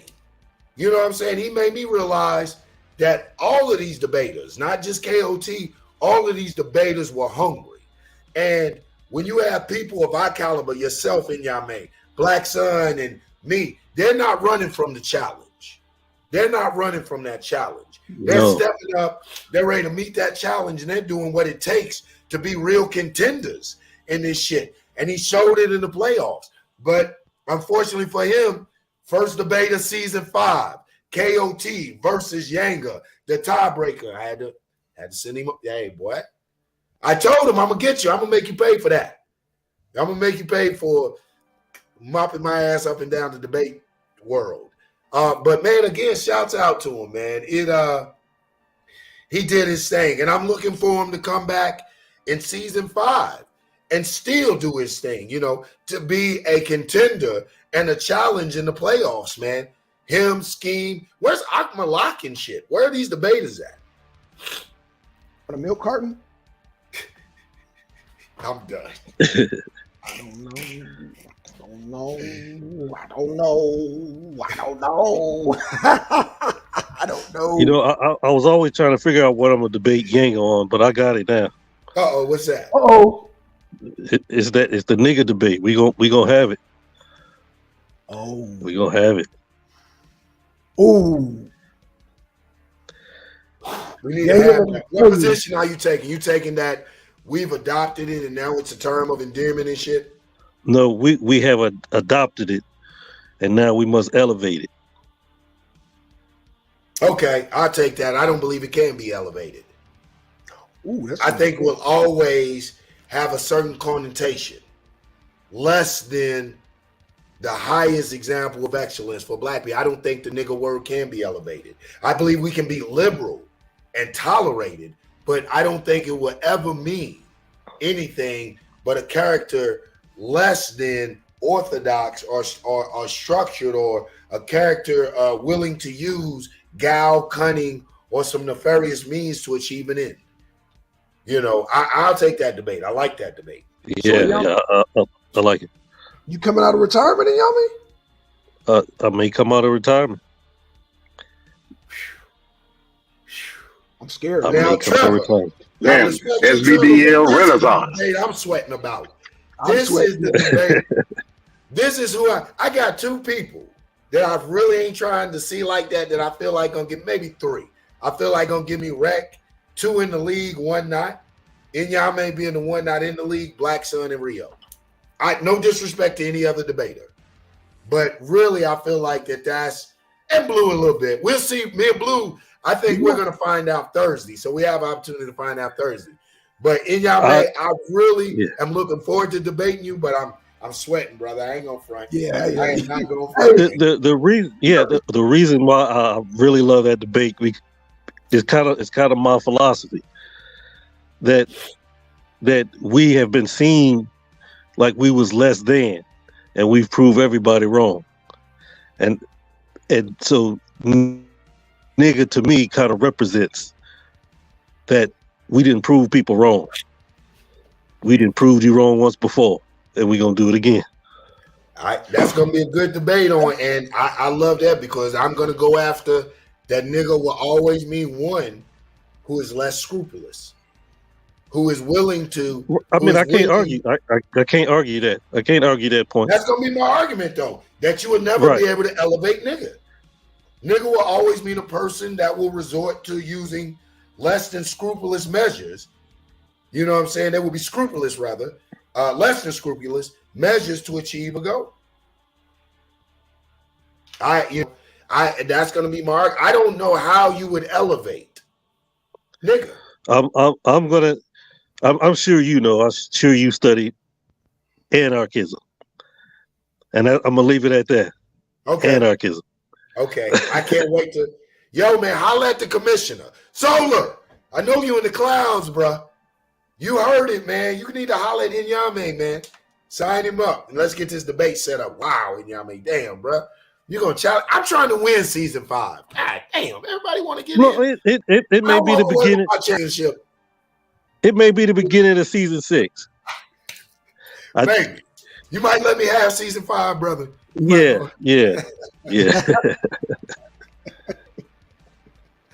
I appreciate I definitely have something I want to brew with Blackson, like current topics with Inyami and Blackson. Maybe like a weekly where we just go over current events, news. Inyami, I'm gonna send you an invite one more time.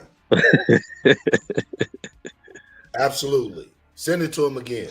Put your email in the private chat, and I want to see you accept it live, sir. Because there's a lot of that channel. I gave you my main news source right there, Inyami. That's my main news source. The Henderson. Yeah, that's my source. So I'm shooting everything at you, Inyami, because I know eventually you're gonna come back, and I want you to, you know I'm a Russian agent, so Well, I don't want to make a commitment right now. I got so many things going on, and I like being professional. I like being consistent. I don't want to get on there all sloppy. Oh no, that's your bag, brother. No, I don't see you being sloppy on none of that. Yeah, and that's the kind of stuff I really like. I really like getting into current events. Just like you said, I think it was Sister Noble. She was talking about the Ukrainian immigrants getting a paycheck. Yep. Like, I thought we weren't supposed to be worried about these foreign news or world events. It affects us directly. Yeah, it has a direct effect on us. Shouts out to Noble too for switching the game. I'm not allowed to say. So okay, well I'll say it for you. Okay. Shouts out to Noble for switching the game up. Whoa, the Ukraine and this and that, make that payable too.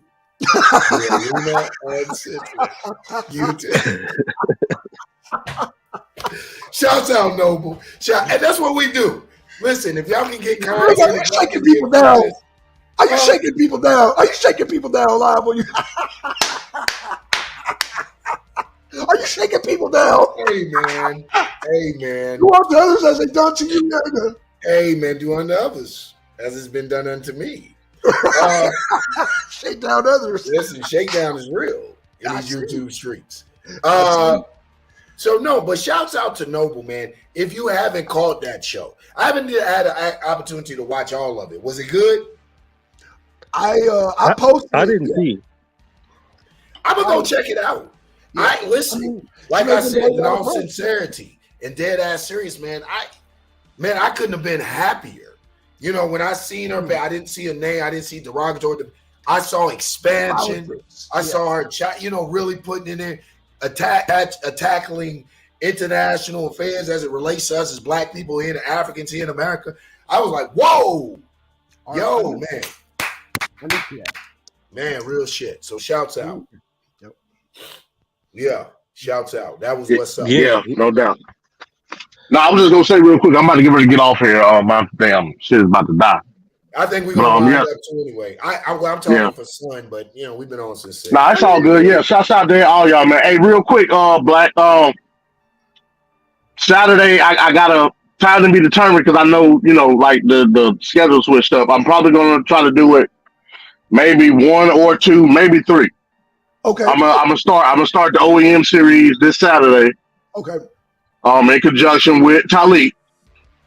So if you're still on, it's still a go.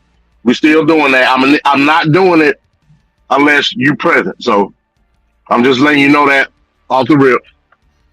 Episode 1, reparation. So right out the bat, like we swinging, you know what I mean? And that's something that me and him are diametrically opposed because he believes that the reparations should go to the state. Yeah. I do not believe that. I believe we should have direct cash payments to the people. So we don't talk about it. Talik, don't try to make it out to be a slander campaign or me trying to disparage. I'm not doing. No, we're gonna sit down. We're gonna have a discussion, and we're gonna talk about it. You know what I mean? From a political standpoint. So I'll be working on that when I get back home, and that'll be my show Saturday. Whoa! OEM series, Volume 1. Reparation. Is it to the state or to the people? Oh, that's gonna be good. Ooh, that's gonna be so that's what we'll be talking about. Oh, that's gonna be awesome. Because that's a big question. Like I said, in the reparation circles, it's always a question of how do we get reparations? How are they distributed? How will it work? So that's gonna be a great discussion. Check that out, man. If y'all missed that, make sure you put it up and set it. Oh, yeah. So we'll know. Yeah, set that up, MD. Let me address Juju. I know, Juju. I know. I wanted to debate Domo very badly. I don't know what possessed my brother Domo to go over to the other station. Clearly, we had just had a meeting of the debaters. And we had all been like, okay, yeah, we got people. You sick. I'm sorry. We had people that was, coming at the commissioner. And I don't know the personal interactions. I didn't know all the behind the scenes. But I do know this, that we were all league members. And in order to really get the league going and to, see some propulsion for the league, it was essential that we stuck together and that, at the very least, supported the integrity of our commissioner. Now, I don't know about all the other fuck shit. I do know that he's the commissioner of the league. I enjoy the league. I'm a debater of the league. In fact, I am the season 5 champion you're looking at. And I thought that, we should all really get behind and support the league, not so much Solar as an individual, but his vision of the league and him being a commissioner embodying that. So I don't know what, why the brother felt the need. Son said he was doing the running man, but I don't know why he felt the need to go over there and do that and get kicked out of the league. I said all that to say, brother, I feel cheated. I was really looking because I know you're a top tier debater. I feel like you're a top tier debater. And I just felt like that would have been good for the league. It's good for them to see people like you and I go back and forth, older man and younger man, and that we're similar in a lot of areas. So I'm sure the people would have been, I know they were clamoring for it. A lot of people said they wanted to see the debate, and I'm sure it would have been a good debate. But I promise you this, the debates I have with Blue, not going to disappoint. Blue's nothing to sneeze at. Of course, I'm nothing to sneeze at. The debate I'm going to set up, shouts out to Blue, shouts out to the dark side, the original dark side. And the debate that I'm going to set up with Rio, it's promising to be all that, number 1 and number 2. Son says his debate's going to be the debate of the season. This guy, what am I pointing wrong with? This guy says it's going to be the debate of the season. I beg to differ. I think it'll be Rio and I, and a lot of other things. Y'all excuse me. I'm coming down with a slight cold. But yeah, man. So it's just a lot of stuff going down on the league. You don't want to miss out. Stay posted. Keep up with the arena. You know what I'm saying? Keep up the official.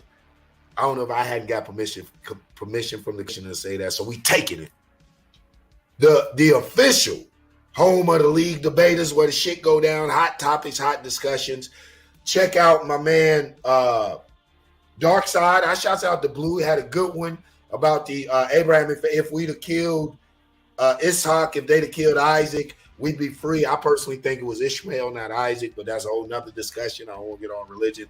But check him out. Check out Angel Food. Support Angel's Food channel. Great discussion about relationships the other night. GTO, my riding partner. Check her out. Usually you can catch her late night hours, early morning. Me and her be spitting some shit, laughing, giggling. Every now and then chopping some motherfuckers up who dare to jump up. Shouts out to GTO, my girl, first lady of the arena. Check out I already said SBDL. So everybody in support, man. It's one big, huge family and collaborative over here. So with that, I'm going to pass the mic and let everybody say their goodbyes. And y'all may.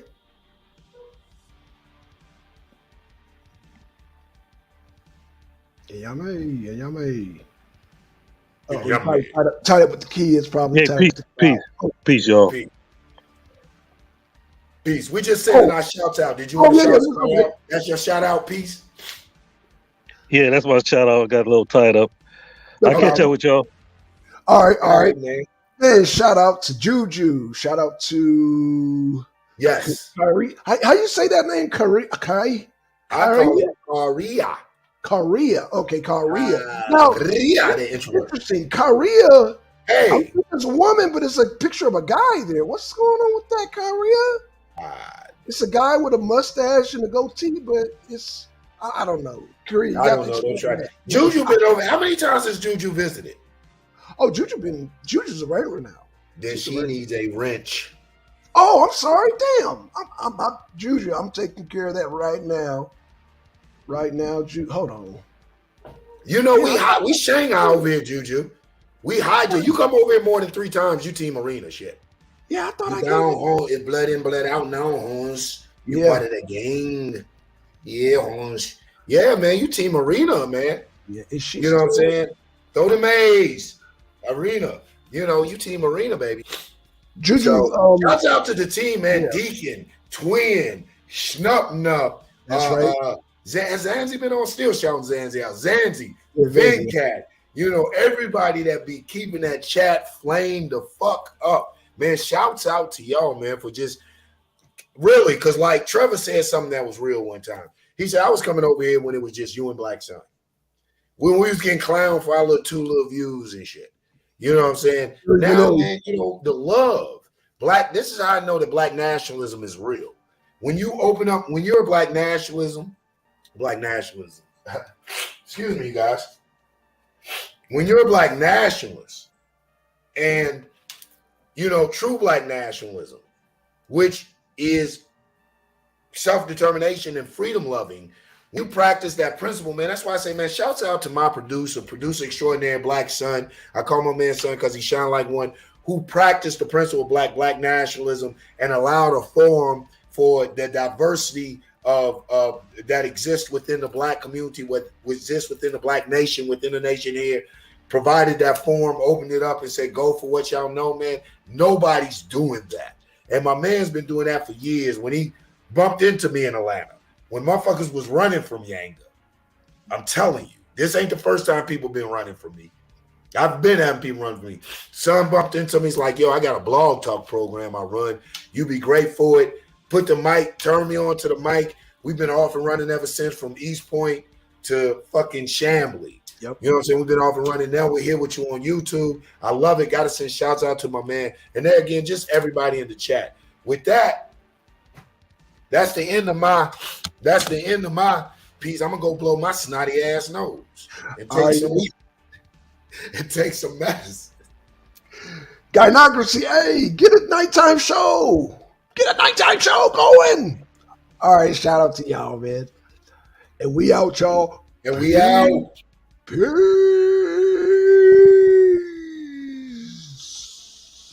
Peace. Where's the house? Oh, here we go.